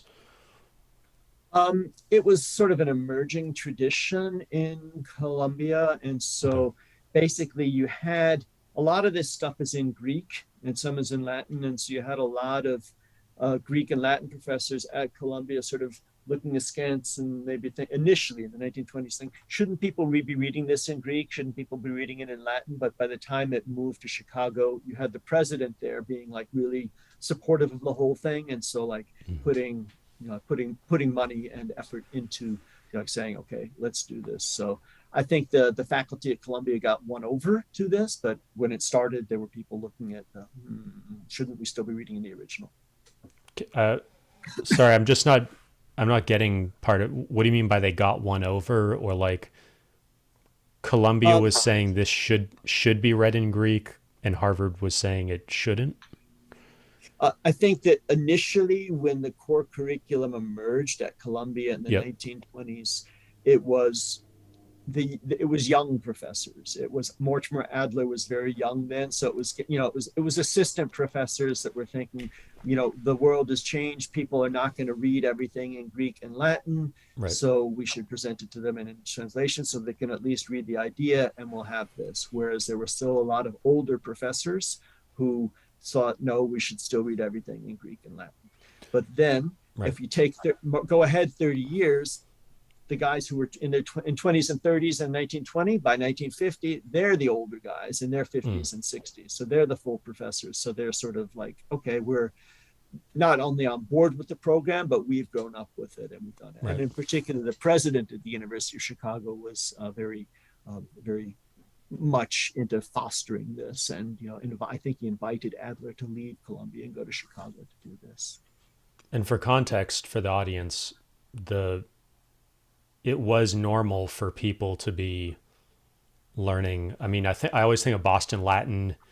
JFK and his older brother, they went through Boston Latin, and I think JPK, the father, also went through Boston Latin or one of those prep schools. They'd be learning Latin and possibly Greek there. Then they'd be going to Harvard or some other Ivy League. Columbia's an Ivy League. Columbia is in New York City, in Manhattan, and so it was normal if you were going like only at this time only like 5% or 2% or 3%, and it was all men. They were all it was kind of the upper crust. You were going to college to kind of polish yourself and get cultured and sophisticated, and so you were learning your Latin and Greek. You were forced to read all this stuff and do all this stuff, and then there's kind of a watering down process, you could say, of, oh well, now people don't really want to do that. They don't want to learn Greek, and then they don't want to learn Latin, and then they're only going to do the translations, and it's kept on getting kind of watered down. So is that pretty much on point? Or Yeah, yeah. And I mean, basically what you said, it's like the idea is that you've got a more modern education, you have more people going to college, you don't have everybody doing this. And it's a question of, we're going to not have them be exposed to these, isn't translation better than not reading them at all? mhm. And if you do it in particular, I mean, the other part of great books education has always been the discussion part. The point is that, it's hard to read Augustine or Thomas Aquinas, and make sense of it. And just to sit there by yourself and to wrestle with these ideas, particularly if you're young and haven't read these before, is very difficult. But if you Great Books education has always been designed around being in a seminar format, a small group of people who sit and discuss the ideas together. So there was the thought that that's a valuable component of education that we don't have right now, and we ought to have that. One of the things you mentioned in one of your other interviews is, or maybe it was on your website, is you kind of, well, you said today, the program that they had at University of Chicago wasn't difficult enough for you, or you felt like it wasn't rigorous enough. And this is something that I've noticed in a lot of, top performer level people. Tiger Woods always comes to mind. He was looking for another challenge, and he ended up training with the Navy SEALs to just get into better physical shape or whatever. And there's Michael Jordan wanted to go into baseball from basketball. A fair amount of athletes do this, where they get to a certain point and they want another challenge. And so I kind of analogize that to what you talked about with the university program not being difficult enough. And I think this is kind of a larger thing within college and university, which I didn't fully understand until more recently. And the whole great books thing has kind of partially opened my eyes up to this, and tracing the history back to like 1800s colleges and universities and the rigor of it. When you open up college and university, when it stops being this like upper crust gentlemanly thing where you don't even need to get a job after college, and you're kind of creating the next generation of the aristocracy almost. Like when JFK and JPK were going to Harvard, a lot of it was networking and getting a gentleman's C, and it was a cultural experience. Whereas now, almost the majority of people are getting college degrees or at least going to college, and it's much more of a vocational, or I need to get a job, I need to get a profession right after this, so you're going from having like a small 1-5% of people going to college or university and getting this like kind of almost a intellectual finishing school and a preparation for politics. I think that's the other thing that's kind of missing in a lot of conversations about the great works and studying ancient Greece, ancient Roman, is these stories were taught, partially didactically, as this is how you're a great leader, this is how you're a great soldier. And those two things were intertwined. And back in the 50s with JFK, his older brother, you had to be a war hero, you had to be a veteran. You couldn't just be a random, like, you kind of had to have had skin in the game. And so these stories and these writings were seen as proper training for a future senator or king or queen leadership. So some of this stuff isn't so relevant if you're never going to be a leader, because you're kind of learning the philosophy of politics or the philosophy of leadership, and learning about different role models and how things have turned out in the past, good or bad. And then you take it to the modern day where it's like a factory of like, we're going to train you up on this degree or this profession, and then you're going to go out and get a job. It's almost two completely different things. And I think it may have even been on your website or this might have been in Wikipedia, but at a certain point, even jobs like in medicine, being a doctor, being an architect, those were considered sort of middle class, more professional. They weren't that upper tier of getting the Latin and the Greek and the political education or leadership education. So, I guess I I forgot what my question was related to that, but maybe you can just riff on that. Or, oh yeah, college getting easier, and you creating this academy where you want it to be more difficult than college or university. But with great inflation and other stuff, you could argue things have been getting easier and easier over the past 100 years, and so you're just kind of almost reviving the difficulty that was normal 100 years ago. Yeah, I mean, there's part of that, but I just also feel like, there are buzzwords out there in the academic environment. One of them is lifelong learning. If you spend any time as a professor, as an academic, you're told, okay, we're imparting lifelong learning, we're doing this kind of thing. But where do you actually see that? How is that manifested? What do people do? If you do any searches for that, it usually means sort of, okay, retraining to be an airline, to repair airplanes when you had some other sort of job, or it doesn't relate to true lifelong learning. And so we're left with the supposition, is it the case that people who go and get a good liberal arts education, they are, by the time they're 22 and they graduate, they're set, so they can keep going with it, on their own, continuing to learn, continuing to build their minds, continuing to grow? I don't know. Most of the people whom I know, even if they've been to good schools, aren't, don't have their own program of learning, their own continuous program of engagement. So in that sense, I guess it would seem like the whole liberal arts, if that's what's supposed to be happening, that's not happening. So that's a failure. But you might say, well, is that really what's supposed to be happening? Going back to the Mortimer Adler, the author of How to Read a Book and the things here, the compiler of this here, it is literally supposed to be lifelong education. You can't expect it. When you go to Columbia, you will read Herodotus for the first time when you're 18 or 19 years old. But you're not supposed to get everything out of Herodotus that there. You're supposed to read at that point, you're supposed to go through it, and you're supposed to get a taste for that. And then you're supposed to have this set that doesn't just sit on your shelves, but you actually use it. And so you'll read Herodotus again when you're 28, and then again when you're 38, and then again when you're 48. And when you'll have read it in the context of having read and reread these other things. And so that's the whole idea of the great books, is that they're worth rereading. They're rich enough that each time you go through it, you'll really get stuff out of it that you didn't get before, and particularly in the context of your greater maturity and your discussions and the universality of the knowledge. So there was the concept that you're supposed to get everything out of it. There's the dog that I mentioned was going to bark.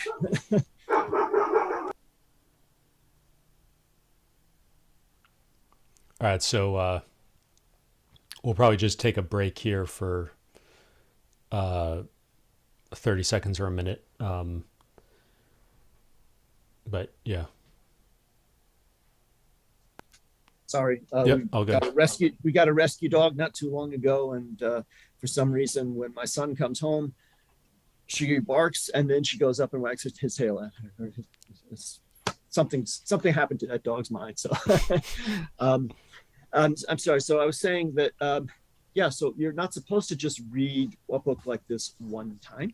I think it's great and wonderful that that I was exposed to these when I was 18 or 19, that my sons are being exposed to them in the same program 40 years later when they're 18 or 19. But I think that but again, you're 18 or 19, you're not going to get everything out of it. And even I'm all for those programs, but the fact of the matter is, as you just said, for every kid who, like my younger son who just came in and went out and got barked at by the dog, watched his brother do it and actually is like interested, hey, I want to do that.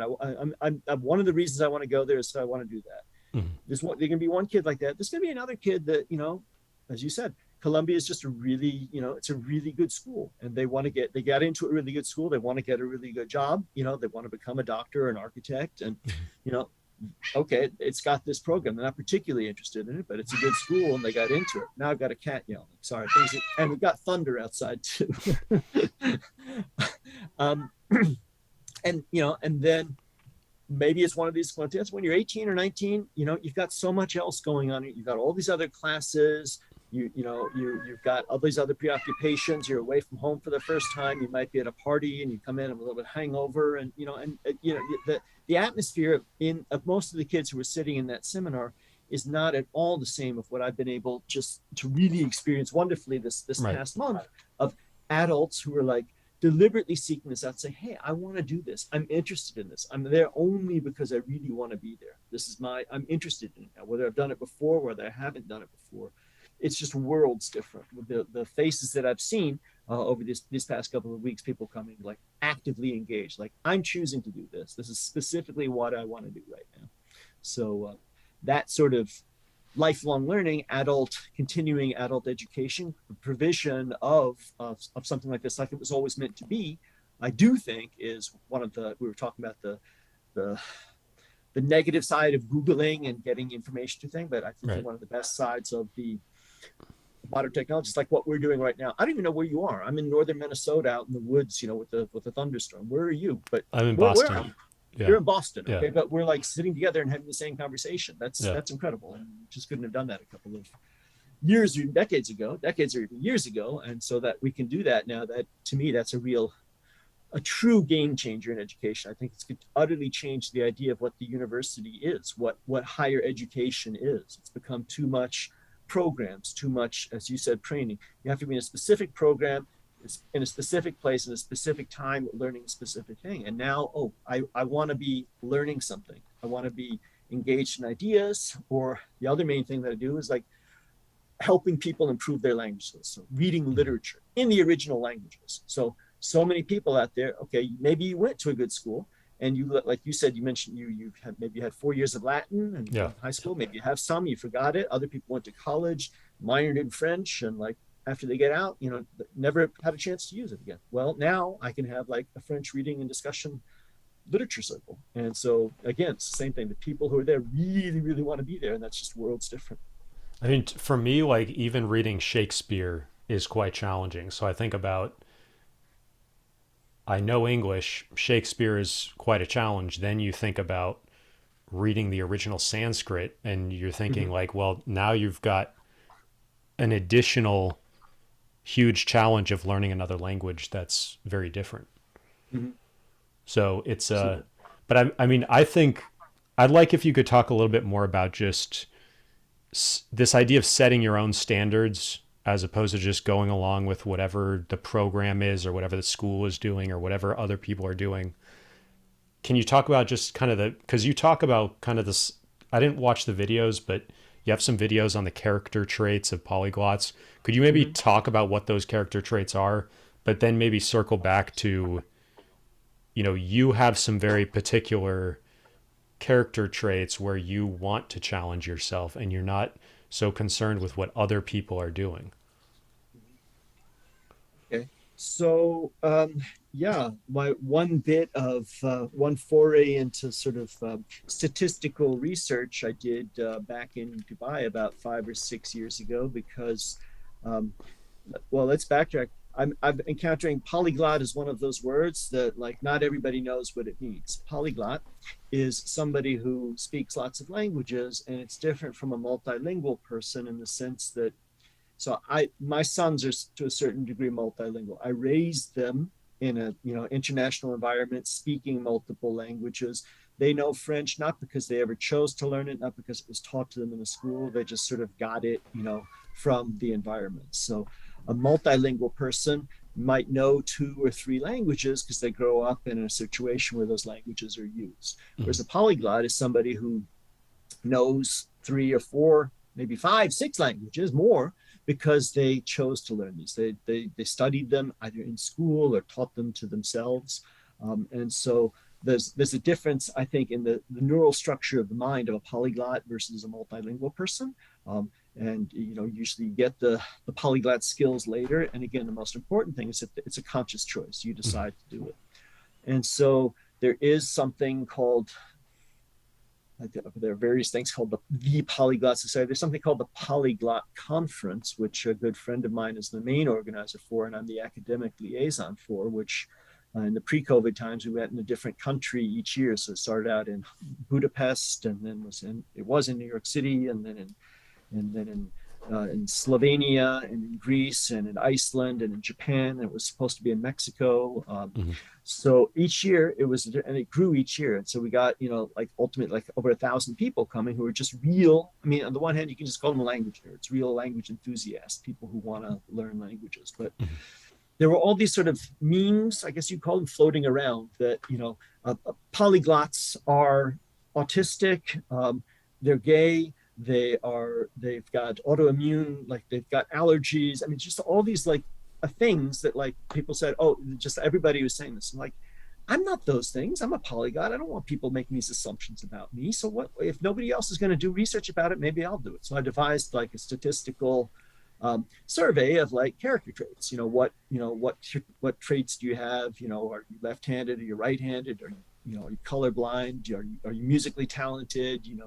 Are are you all sorts of questions like Right. this, and distributed that to the members of this polyglot society and also just in general, and got some cover groups and stuff, and got results and published a paper about that, and gave some presentations about that. And What's the title of the paper? where Is it is public? Can people just Google this, or? Yeah, I can set that to you again. Yeah, I can put It's a link in the description. yeah, I'll put a link in that. I'll Okay. give you a link to it. So yeah, basically, but more than what I say in that, I mean, basically, people have to understand that, if you haven't taught yourself a language before, if your experience of learning a language in school is that it's really hard and I failed at it and I didn't do it and it must be a really hard thing to do, you can really flip that around. And I think that learning languages is itself a learnable skill. And so you can learn how to learn a language and you can learn how to teach yourself a language. And if the first language that you do is going to be hard, then the second language is not that hard. Right. After you've done it 5 or 6 times, it is not hard anymore. It's a question of putting in time and effort.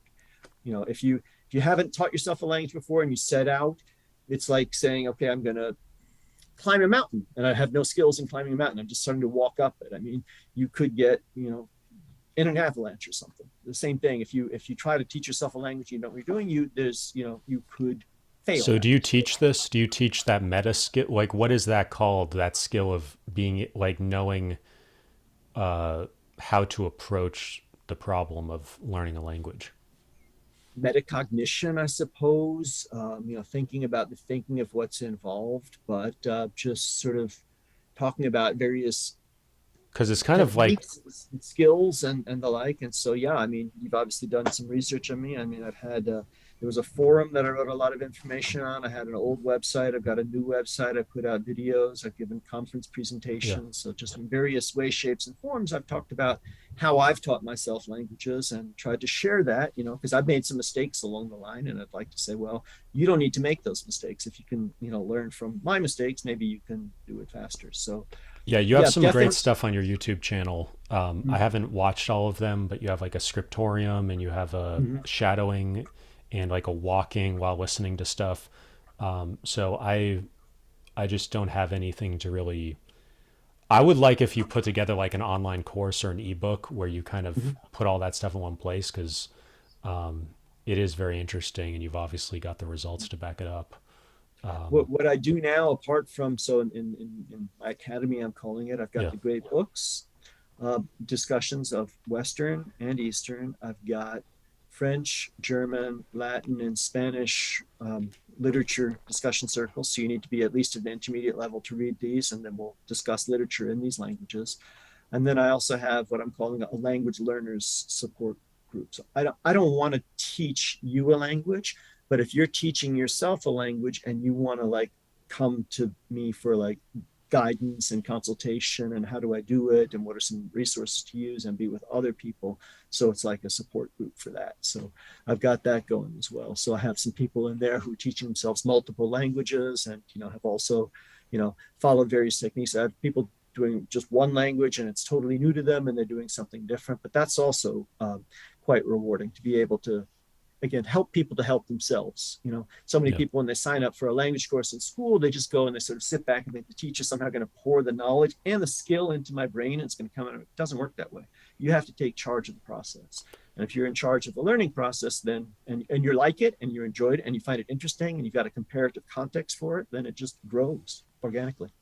So one of the interesting techniques that did sort of come out of foreign language learning and foreign language learners or polyglots were early adopters was Anki or Anki, the flashcard app, and then it more recently took off with medical school students. And so I was wondering if you've used flashcards and what you think about them, and especially these kind of either super memo or Anki or Memosign, where it's a digital and there's an algorithm and everything. Um, I have I've got some old fashioned flashcards in a box where you use. I've never used them very much though because I found that basically, and again I've had a more recent discussion about Anki where people said it's you can actually put in your own sentences and do more with it than like vocabulary. But I always associated flashcards with like memorizing vocabulary lists. Mhm. And again, as I just mentioned, teaching yourself a language is a very different thing from being taught in school. And maybe memorizing vocabulary lists has a place in school language learning. I don't think so, really, but it certainly doesn't have a place when you're teaching yourself. I always found it much more effective to sort of learn whole dialogues, learn words in sentences as they're connected, like sort of that encyclopedic mind thing again. If Mhm. you learn a dialogue, you're learning the words, but the words are connected and there's grammar tying them together and you're actually saying that. So I've always favored sort of listening and speaking along with dialogues and internalizing the whole thing rather than memorizing through cards. So I have some, but I have not really used them. And to me, um, I kind of see Anki and these other things as being the paper flashcards Yep. just put on a computer. So there's might be more to them, but I have not really used Okay. them. I mean, when I looked at that kind of chart that you would do in the notebook where it'd be 15 minutes on like 10 or 20 different languages, that seemed to me to be kind of the idea of spaced repetition was Mm-hmm. there. And so I was wondering kind of what your theory is or whatever on like how does memorization, like when you say you're learning a dialogue, are you memorizing the dialogue or are you just repeatedly listening to it and maybe speaking it? Like what is the memory, what is your theory of memory in terms of like how does how do you actually memorize this stuff or how do you Yeah, remember it? yeah. I mean, if it's something like scripture is worth or poetry is worth consciously memorizing. Say, I want to have it perfect. Okay. A dialogue from a textbook doesn't need to be memorized in that way. I Yeah. like to use the rather than memorization to think of internalization or digestion. Okay. If you eat food, okay, you want to get the nutrition from it, you want to digest it and have it go into your body and be transformed and do this. You don't need to worry if the food that you've eaten has stayed that piece of sweet potato or whatever it was that you ate. Mhm. I kind of think of dialogues learning being similar. It's like I'm not concerned with saying, do I get, have I memorized it perfectly? I'm able to spit it out, but has my brain processed it? The information that's contained in it, can I now take this dialogue and have a similar dialogue? Is it something that I could say, okay, I learned this, from a situational textbook, and now I'm actually in a living situation. Can I not just parrot exactly what I heard, but like take that basic structure and use it in an organic living form? So yeah, I would use those analogies of digestion and assimilation or internalization rather than memorizing for things. I mean, it's nice to memorize. Like I said, if you got a beautiful work of poetry or a sacred text, then you want to memorize that as such and be able to to say it verbatim. Um, What about in but terms of spacing things out? Like when you're doing a daily 15 minutes, are you going through the same dialogue each day for a week? And then do you mix in a second dialogue? Like, how do you think about the spacing? Because I've noticed in multiple places, it's very important to do it every single day. You mhm. said like your dream is to not, is have like small groups, daily practice. And so, how do you think about like spacing things out? Because that's part of the memoriz your or internalization. You Mhm. do need to get a certain number of repetitions. So how do you think about spacing out those repetitions? Yeah, I mean, when you're working on something like stuff that I have literally memorized at various stages, like when I was learning Korean in particular, this you need to learn Chinese characters. There's about 2,000 to 3,000 Chinese characters that you need to have. So those I did various things about like trying to make sure I had those solidly memorized, and other things of specific memorization. But even just to me, like I said, the sort of the learning style that I'm talking about, where I have a textbook of dialogues Right. that has the recording with it, and maybe there's 100 dialogues. So no, I would not say, okay, I'm going to do dialogue number one every day for 7 days, and do this. They're kind of short, so you can kind of have it on a cycle. So it's like, okay, maybe today I'll do dialogue 1 through 10, and tomorrow 2 through 11, the next day 3 through 12. So you're continuously adding something new Hmm. and phasing out something that you've done multiple times, and then you are working on the others on a regular basis. Okay. Uh, so going back to kind of liberal, could you give kind of your definition of liberal arts and humanities?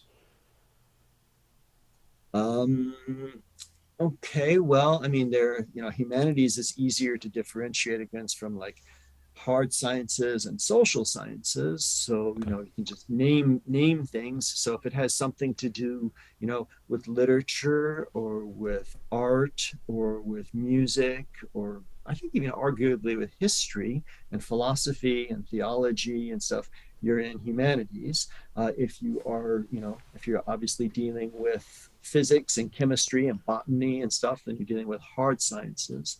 And if you're dealing with stuff that does try to have sort of some sort of research orientation type thing in it. So Yeah. yeah, psychology, if you're going to go do, social, or other things like this. So the social sciences are sort of straddling in the middle. Liberal arts as a form of education, though, is kind of the opposite, in my mind, the opposite of what you said, the way that colleges are evolving now to be a training place where you have a specific goal. A liberal arts education isn't necessarily, as you were articulating, I'm being trained to be an elite leader, but it's the idea that this education is for the formation of the mind. So this is a place to give myself new horizons, new perspectives, things that I didn't know about, things that I don't understand, things that are new to me, and I want to have a variety of them.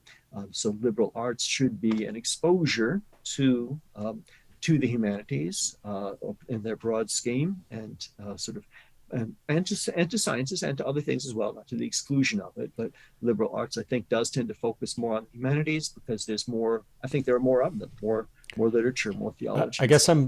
I have my own answer, but I guess I'm trying to see if you come from the same place or like kind of drawing it back historically to the Middle Ages.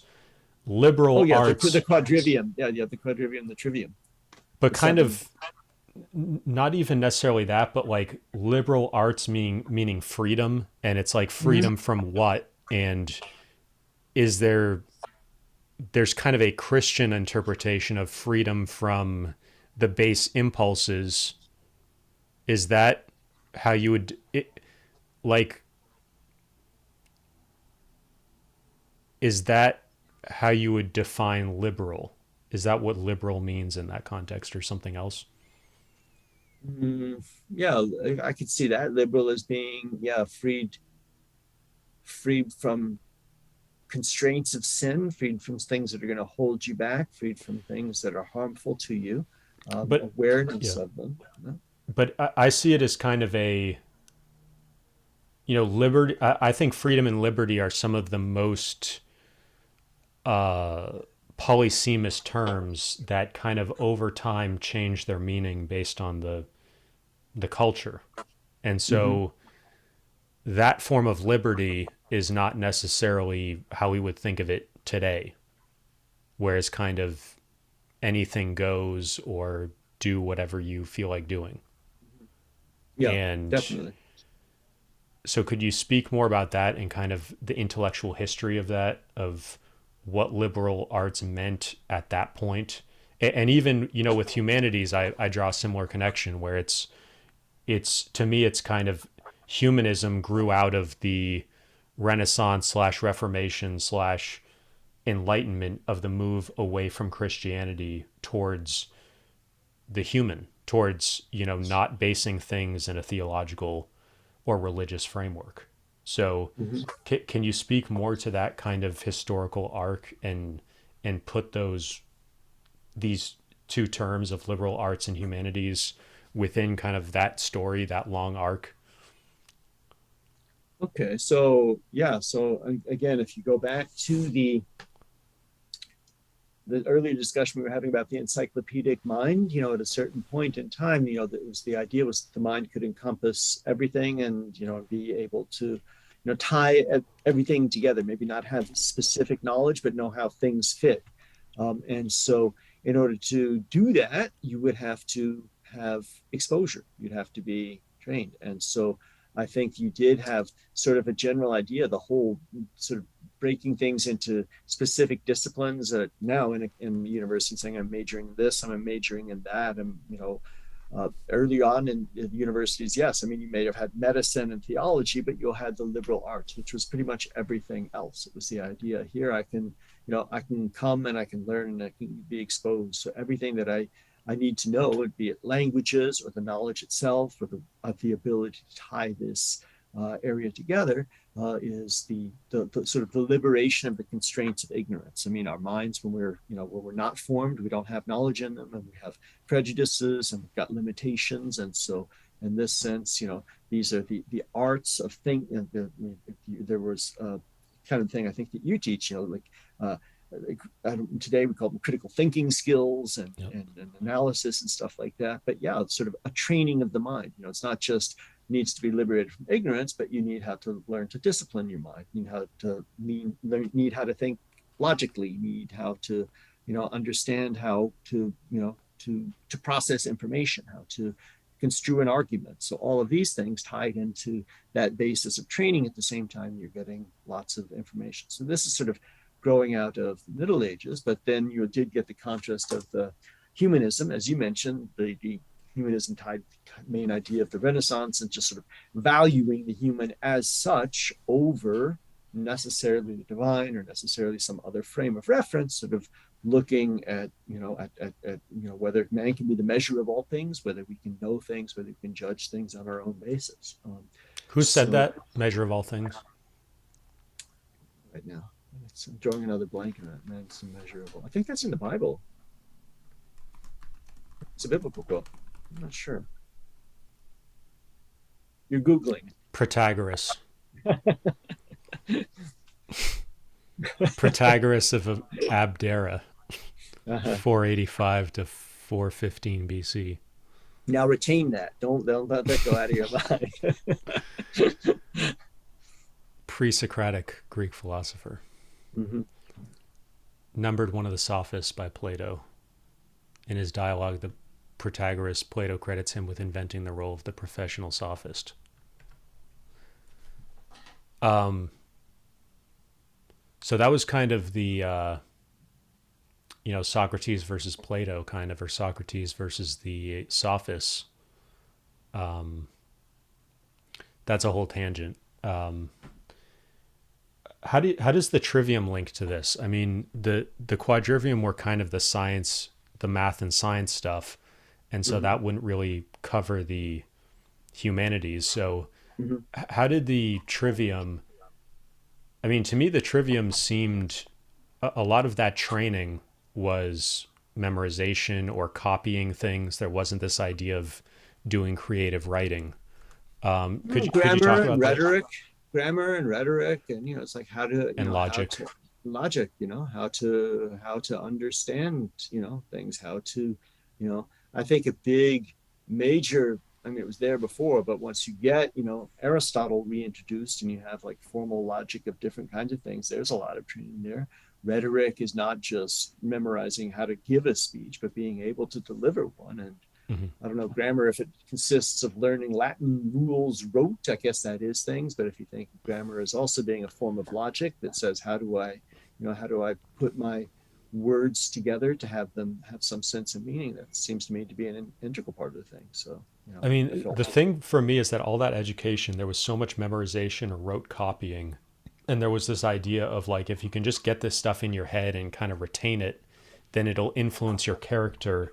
And there's a lot of moral formation and moral education going on with this stuff. And to me, that's a key aspect of the liberal arts and the humanities, at least, in different ways. But a moral education or a moral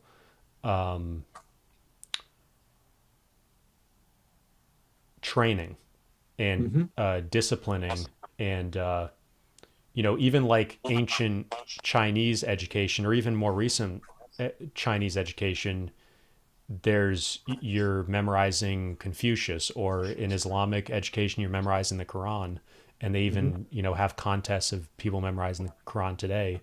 So you know I was about to pull on all those things that you said, and also something you mentioned okay, earlier yeah, before, go like ahead. Sanskrit and stuff. I mean, yes, it's memorization is, it's an integral part of educational processes around the world, particularly before printing press or older times, where, as you Yeah, just said, I mean, in ancient China, how did you get a good job? You memorized most characters, and you didn't just memorize the characters, you memorized the characters in, as you said, the Analects of Confucius.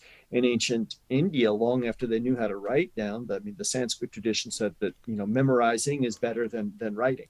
And so you would memorize the Upanishads, you memorize the Vedas. And as you mentioned, the Quran here, that's not just the amazing thing is that you have people who don't even know Arabic, like, Pakistanis or Indonesians or stuff, and all the Arabic they know is the Quran. So that to me, it's from where we sit in modern times. The whole idea of like memorizing a whole book is hard. Even if you can imagine, I understand the language. So if you're an Arab, if you're an Arab Muslim and you memorize the Quran, that's one feat. Okay, but at least you understand exactly what you're saying and how it's strung together. But if you're, a Bengali or an Indonesian who doesn't understand the language, but you memorize the whole thing anyway, that to me is really mind-boggling. And as you said, there are contests today to see how well people can do that. and the language was, with the Iliad and the Odyssey, those were orally transmitted, and there was a Mm-hmm. meter that made it much easier to Right, memorize. right. And like, So this yeah, since I've got this in my head, or I was going to come back to it yeah, before, and I was definitely. showing you this is one thing that's too bad that we're not in the same room, because you said you love books, you'd be jealous, and however like nice and beautiful this is in terms of the paper, I don't know. This weighs like 3 times more than this. I don't think this is real gold in here, but this paper is really heavy and slick. And so the Quran is, you officially, it's not allowed to be translated in, there are no official translations of Yeah. the Quran. It has to stay in Arabic. So you can have a bilingual edition like this, and then this is called an interpretation, or a rendering of the uh, English translation of the meanings and commentary is given here. So um, yeah, this is just a really nice version. But even with the guys that I have in the Great Books of the East, we're reading this, discussing this together. This also came with some CDs where it is chanted and recited. And I, having lived in Dubai for a long time, I got, you just hear that call coming from the mosque. You hear the thing. To me, I didn't feel a need to like listen to it as I read it, but it is one of the main differences between the Quran and the Bible, the New Testament, is this doesn't seem to have a narrative structure. I mean, if you start reading, the Gospel of Mark, this happens and this happens and this happens, you get like a linear progression. This doesn't have linear progression. This has a recursive structure where it comes back, and it, Hmm. the people who are reading it, as I explained, I knew this. The word Quran means the recitation. This is not meant to be read and analyzed like in a linear fashion like we're used to doing it. This is meant to be recited. This is meant to be chanted. And the language itself, the Arabic, is kind of what's called rhymed prose. It sort of lends itself to that. It is, and so even the people in my session in Great Books of the East who don't know any Arabic at all, they really appreciated listening to the CDs that came with this, and so sort of having that in the atmosphere. Okay, now I know that this is something that's being chanted. So this is giving me a feeling. And then also themselves reading this aloud, even in English. So we said this is hard to understand if you like read it with your eyes silently, but if you read it aloud, then it makes more sense. So Do you have that other book that shows like where there aren't paragraphs? It's just kind of you described as a wall of text, and then there's those red kind of button looking things in between each sentence. I mean, it kind of reminded me of reading some Chinese texts where it's just not organized in paragraphs and stuff. what language was that? You're referring to one of the Great Books of the East It, things, it or was actually? Arabic. It was Arabic, but it was another. It could have been a different version of the Quran. Yeah, I've got a different version of the Quran over here, but yeah, here's the um, But I think even parts of the Old Testament were not yeah, originally separated out into right. Is this what you're sections. thinking? Yeah, yeah, yeah. Yeah. So this, yeah, this is the Quran just in Arabic. And But it's then kind of if you want, illuminated. right, if you want your eyes to swim, this Yeah. this is the original of that, and this you can see, just here it is. It's like you don't see any paragraphs, any indentation or whatnot. If you can't read Arabic, it's just all squiggly lines, but you can see there's no break or anything. And so yeah, there's just that thing. And that was actually true of ancient Greek and Latin too. It's a medieval invention. It's monks who first said, let's put some like space between the words and Mm-hmm. like put punctuation and stuff like that. So if you want to found an original text from ancient Rome, you'd be reading the same thing. It's just like you have to know you had to read aloud so that you would know where to put any of the breaks or emphasis. Have you ever gone on a grand tour, or do you have any thoughts on the tradition in, I guess, the Enlightenment and later of especially more aristocrats going on a grand tour of Europe? And have you ever gone on, like, you go down to Italy, you go to Rome, and then you come up and you go through Germany and make your way around? Kind of. Yeah, I have. Um, yeah, like I said, when I had that postdoctoral research fellowship, I was able to travel around a lot, and so yeah, I did that a number of occasions. I went um, from Portugal to Spain, southern Catalonia, to the Occitan lands, and other up. Yeah, I took what you can buy a Eurail pass at that point. You could stay on the train. You could travel for like 30 days and go around to different places. Yes, from Italy up through Austria into um, oh, wow, I went around almost around the polar circle once through up around Norway and down through Sweden. So yeah, Do you have any tips for people that want to learn Mandarin or they want to teach their children Mandarin? I do, but that's kind of a really long, Okay. Do you have a video on really that, long. or somewhere we could point people?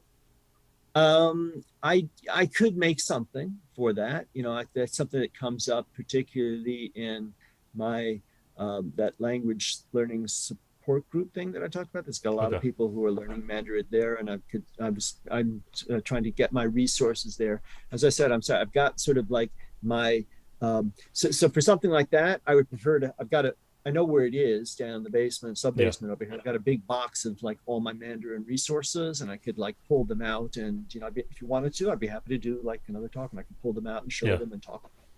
Yeah. But Okay. various resources and what their strengths and weaknesses are. Mandarin is a language that I've got a huge resource library for. I've studied at various points. I haven't really ever carried myself as far into it as I would ideally like to, but I know a lot about its pedagogy and I have a lot of materials for doing it.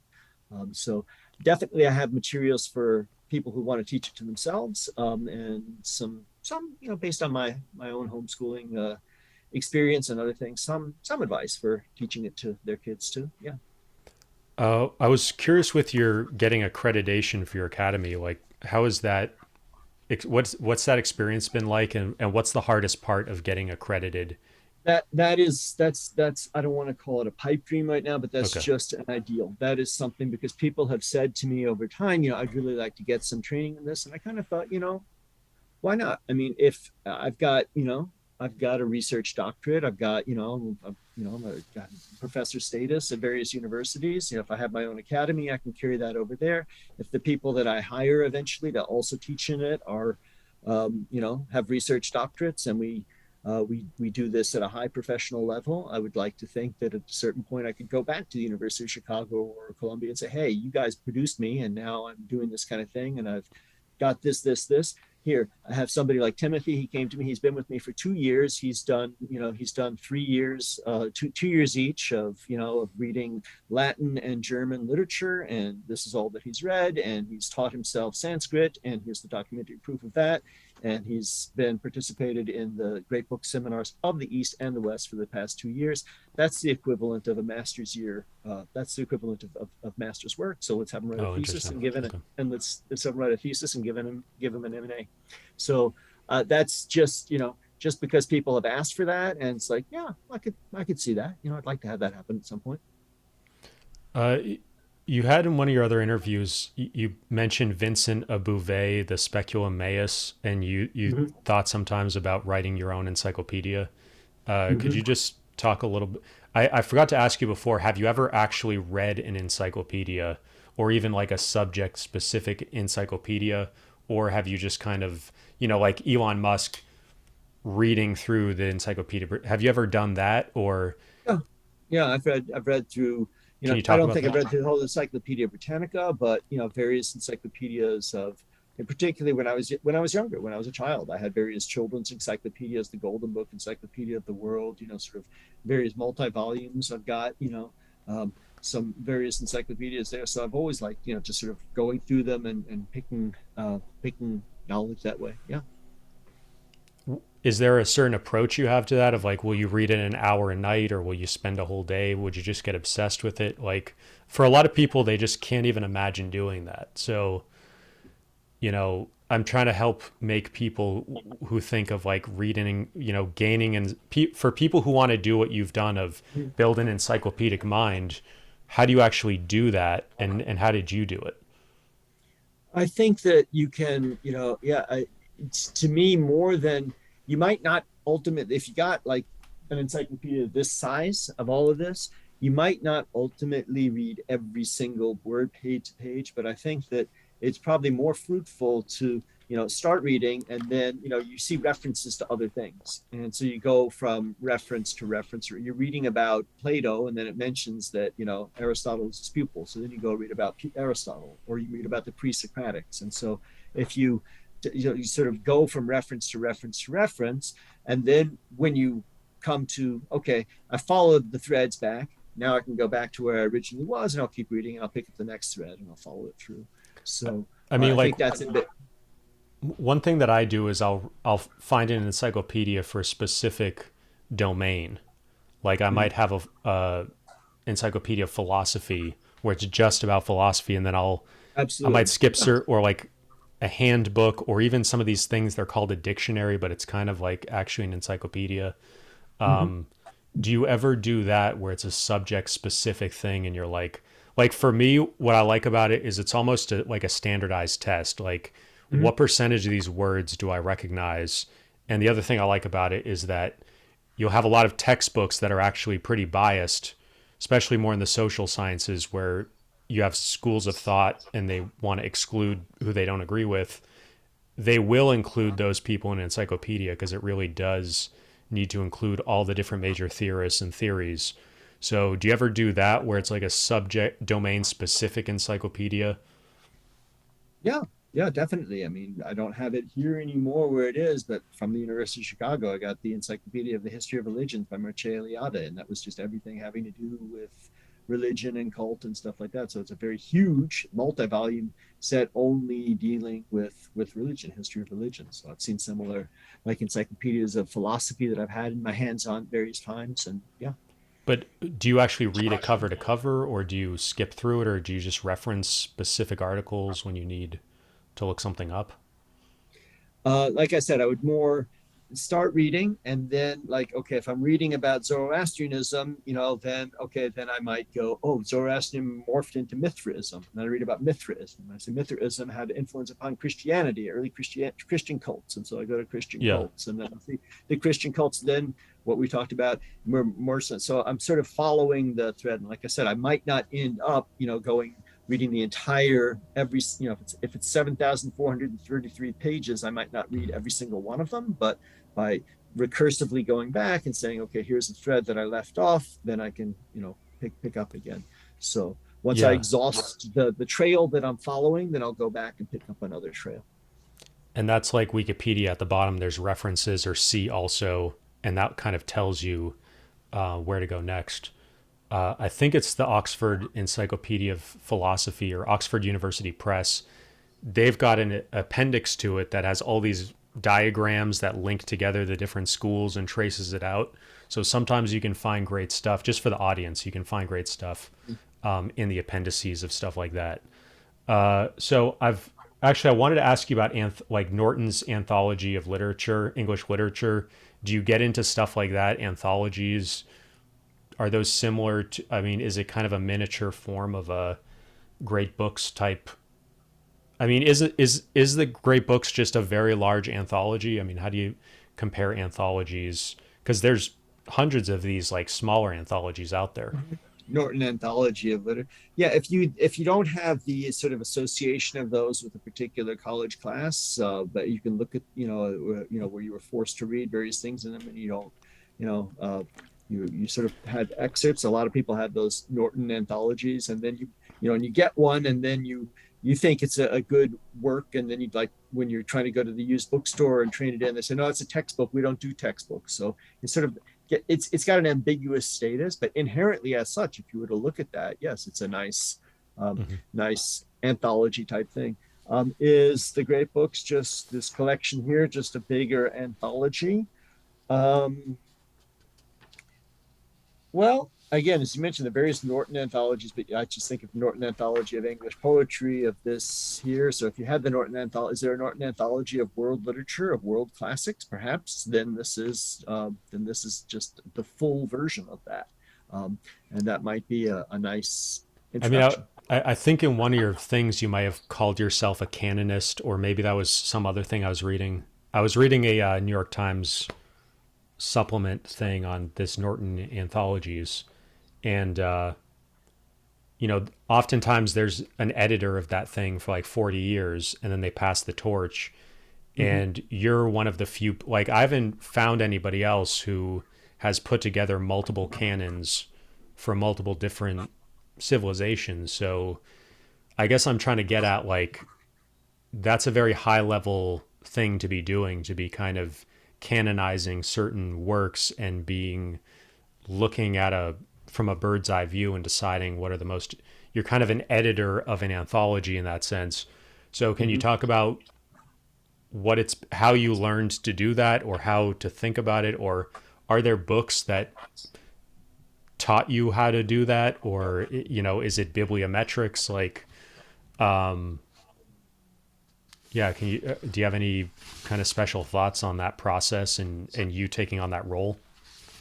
Well, like I said, I mean, just I've always been interested in great books education. I came from great book schools. I was aware of these anthologies, but I was always aware that there were gaps in them, and glaring omissions. The Arthurian tradition or the whole Christian, there's glaring omissions, and so I just started thinking, what what what's what are, and I also noticed that there's a high degree of overlap, but not 100%. So if I take this great books of the Western World, University of Chicago Press edition, and I compare that to the reading list that I took from my Columbia course, maybe each of them has 50 volumes, and maybe 40 of them overlap, but there's 10 on one that aren't on the other and 10 on those. So now I've got 70 volumes. That's a more comprehensive list. So then I started thinking about, well, there's St. John's College in Annapolis and Santa Fe, and all they do is great books. What's their list look like? So if I took that list and integrated it with the others,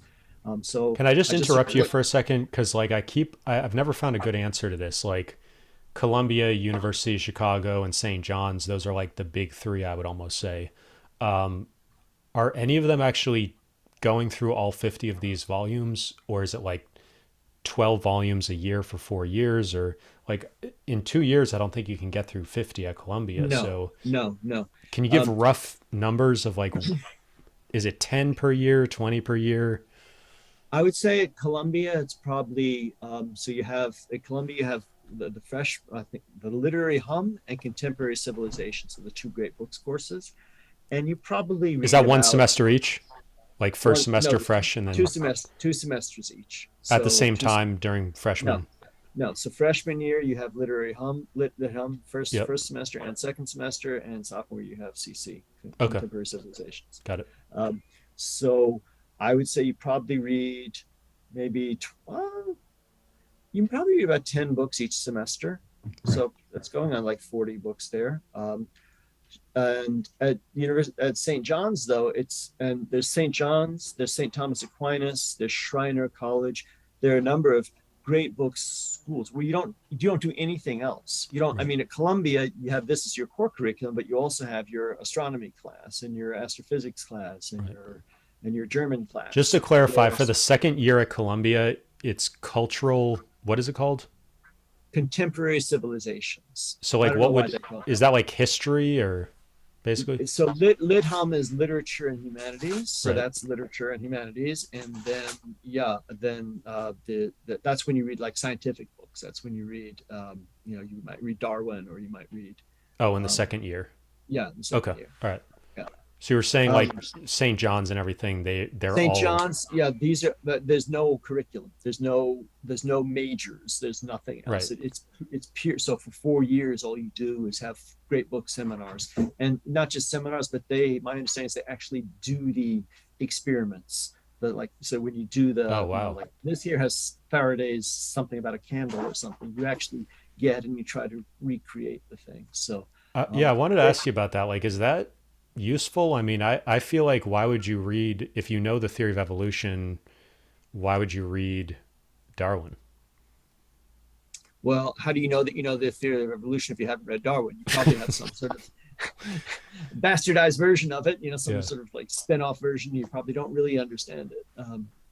But yeah, so yeah, Okay. so I think that at these other schools, that there are places that do it. So at any rate, I was saying, so yeah, so I started combining and sort of making a universal list, and then still saying, this is really, really, really top heavy in modern stuff. So stuff from 16, 17, 1800 compared to anything before. And this is really top heavy in English with a little bit of French. That's just not. So I know what are some important Latin books that are missing? What are the important German books that are missing? Where's Schopenhauer? Schopenhauer belongs on this list. Yeah. So I started filling in other things and, then sort of just building and then realizing, hey, I'm doing this while I'm living in Korea, and I'm writing this book on historical, cultural, and literary history of Korea. Is there a comparative like list for East Asia? So there is William DeBerry's list of that. So that was a start for there. And then I started doing the same thing, asking my Korean colleagues, hey, what are some really important books that we never heard about? Give me their titles at least so I can put them in.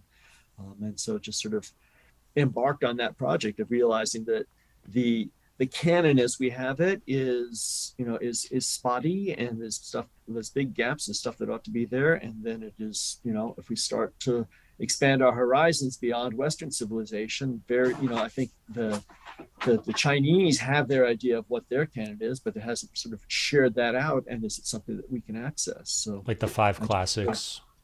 exactly. So I started thinking about, just making various lists. And I guess the latest way that that's evolved in my brain is sort of thinking, okay, maybe now I think it is incredibly valuable to read books of Western civilization, because they're the ones that are in the great conversation with themselves, and to have a separate list for, as we were talking about earlier, sort of the evolution of Middle Eastern civilization from Gilgamesh through the Quran through the Muqaddimah here or something like that. So to see these books that may be linked. So I would never say we should stop having. I think there are major civilizations. There's Western civilization, there's Middle Eastern civilization, there's Indian civilization, there's East Asian civilization. If you want to have a real hope of understanding things that come from them, you need to see them in that context.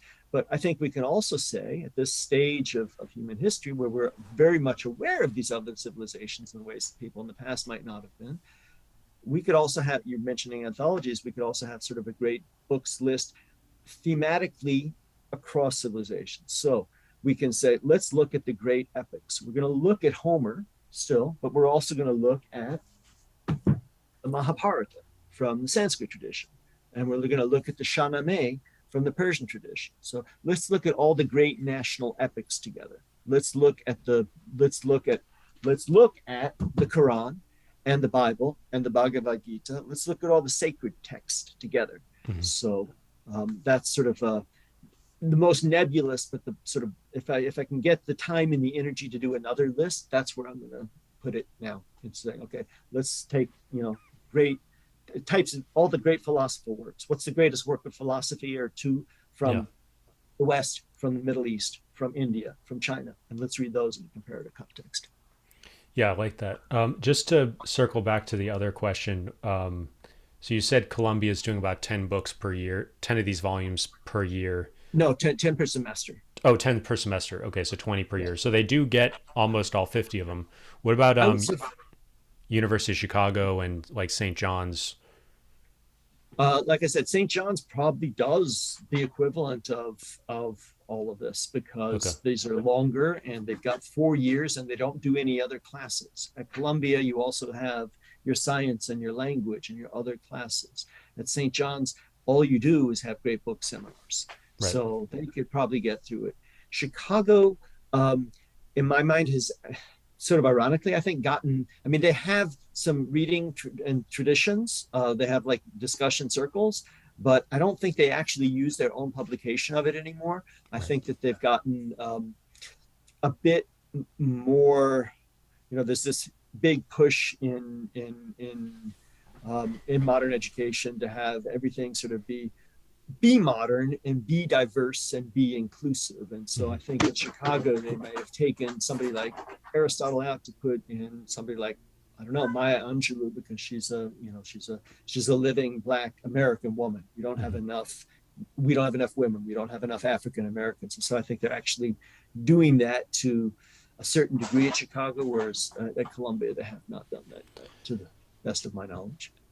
Yeah, and to kind of zoom out, like University of Chicago is a very special school, and I haven't been able to put my finger on like what is really the philosophy of the school. I was reading their history earlier today where it was started, the money mostly came from Rockefeller, Mm-hmm. and he wanted to, there was a need for, as the frontier moved out west, there was a need for an elite school in the Midwest, and they wanted him to do it in on the East Coast, but he was like, no, I want to do it here.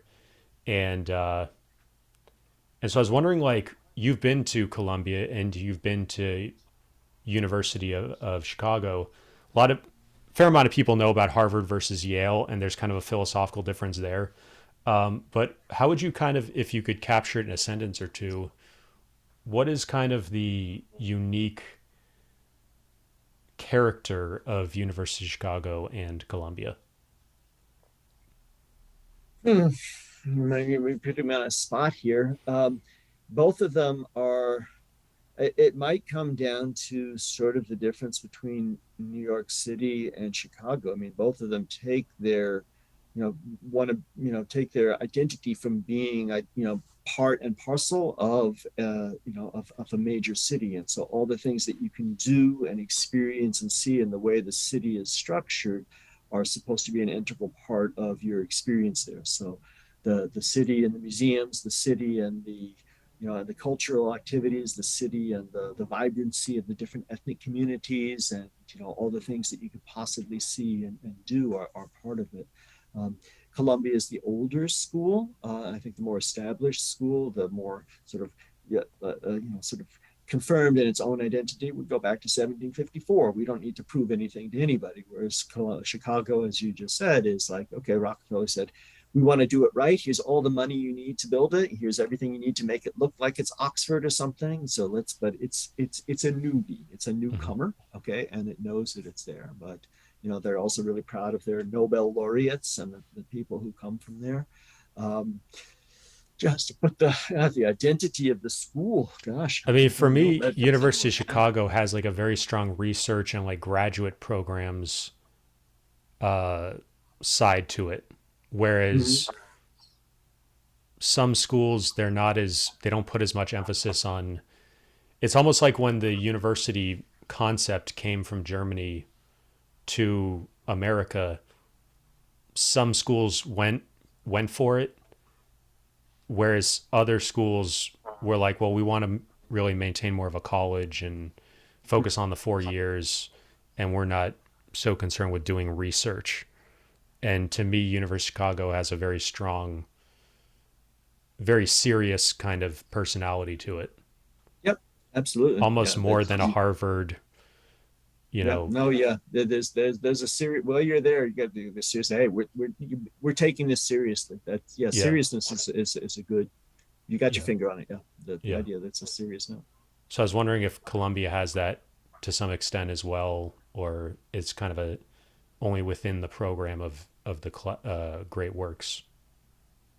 No, in Columbia, you're also very much aware that you've got, you've got a massive research library right there, and you've got all Hmm. these graduate programs and all these other things. You're always aware. Hey, I'm a college student doing this, but this is part of a much larger educational endeavor. I mean, when I read that you went to U Chicago, that it kind of clicked like, okay, and you like this very serious approach of like you've talked to we don't have to go into like your monastic period in Korea where you were like 16 hours a day, but like that's sometimes I think you could almost imagine University of Chicago being a monastery in a sense, or especially the graduate portion, like just a very serious approach to research. Mm-hmm. And so, anyways, we've covered pretty much everything I wanted to cover.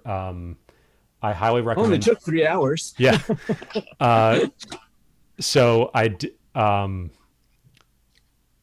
do recommend that everybody check out your groups and your circles, both for language learning and the great books.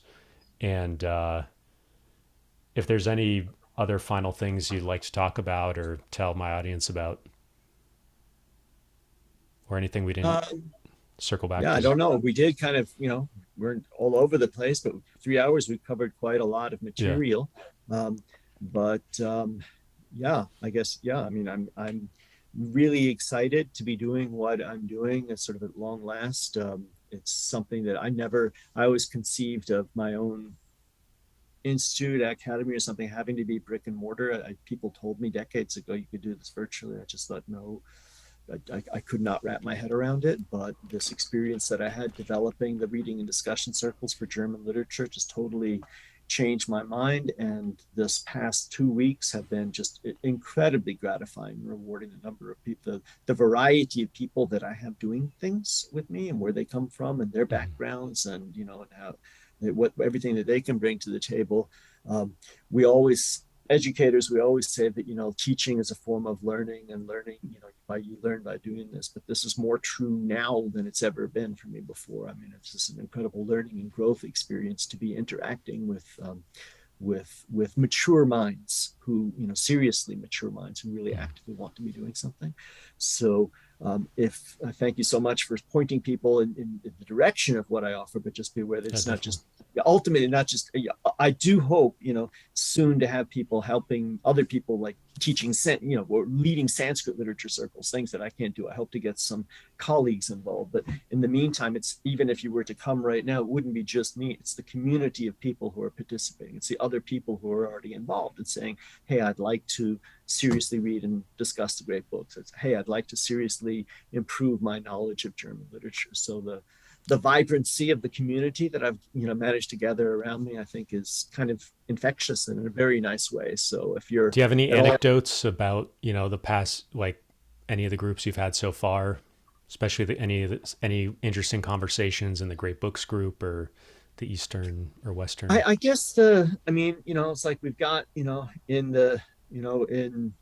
what just has floored me is we were talking about humanities and Yep. this kind of thing is the number of people that are not humanities people, the number of people who are scientists, the number of people who are mathematicians and engineers and musicians and composers and just people who are like really striving for that. Maybe they haven't conceived I want the universal mind or encyclopedia, but obviously these are people in their 30s, 40s, 50s, who are still striving to learn things totally outside of their box. So um, Mhm. that's kind of neat. Just particular anecdotes, again, just the Or even richness. examples, the kind of people that I'm sure people listening are wondering, what kind of people are signing up, what occupations or where in the world or. I've got biologists, I've got mathematicians, I've got a symphony conductor, I've got Wow. people in Russia, I've got people in I've got people in Indians who now live in Finland who are like software engineers and designers and who are, learning, three or four different languages. I mean, they're just really, really uh, interesting people. So the range is quite varied. One tying thread is like people like you. I'm flattered, have like sort of found my videos and stuff, other information I put out there for the years. So um, this is not like there are some people I guess that have stumbled upon me recently, but in the main part, these are people that are like, yeah, I remember when you first talked about doing an academy 15 years ago, and you're doing it now. So hey, let's see what's going on. You So know, um, it's funny. I forgot to ask you about that. Like, you are an early adopter of YouTube. I was looking, like, your oldest video is 14 years old. And mhm, so it's kind of funny because you are, you know, you got on YouTube very early. And I always get the sense that the language learning community was one of the earliest adopters of the internet.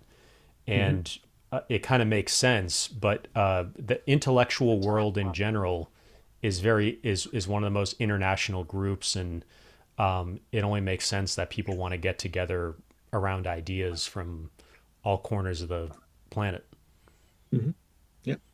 So, so there'll be links in the description where people can watch some of your other videos, which I highly recommend.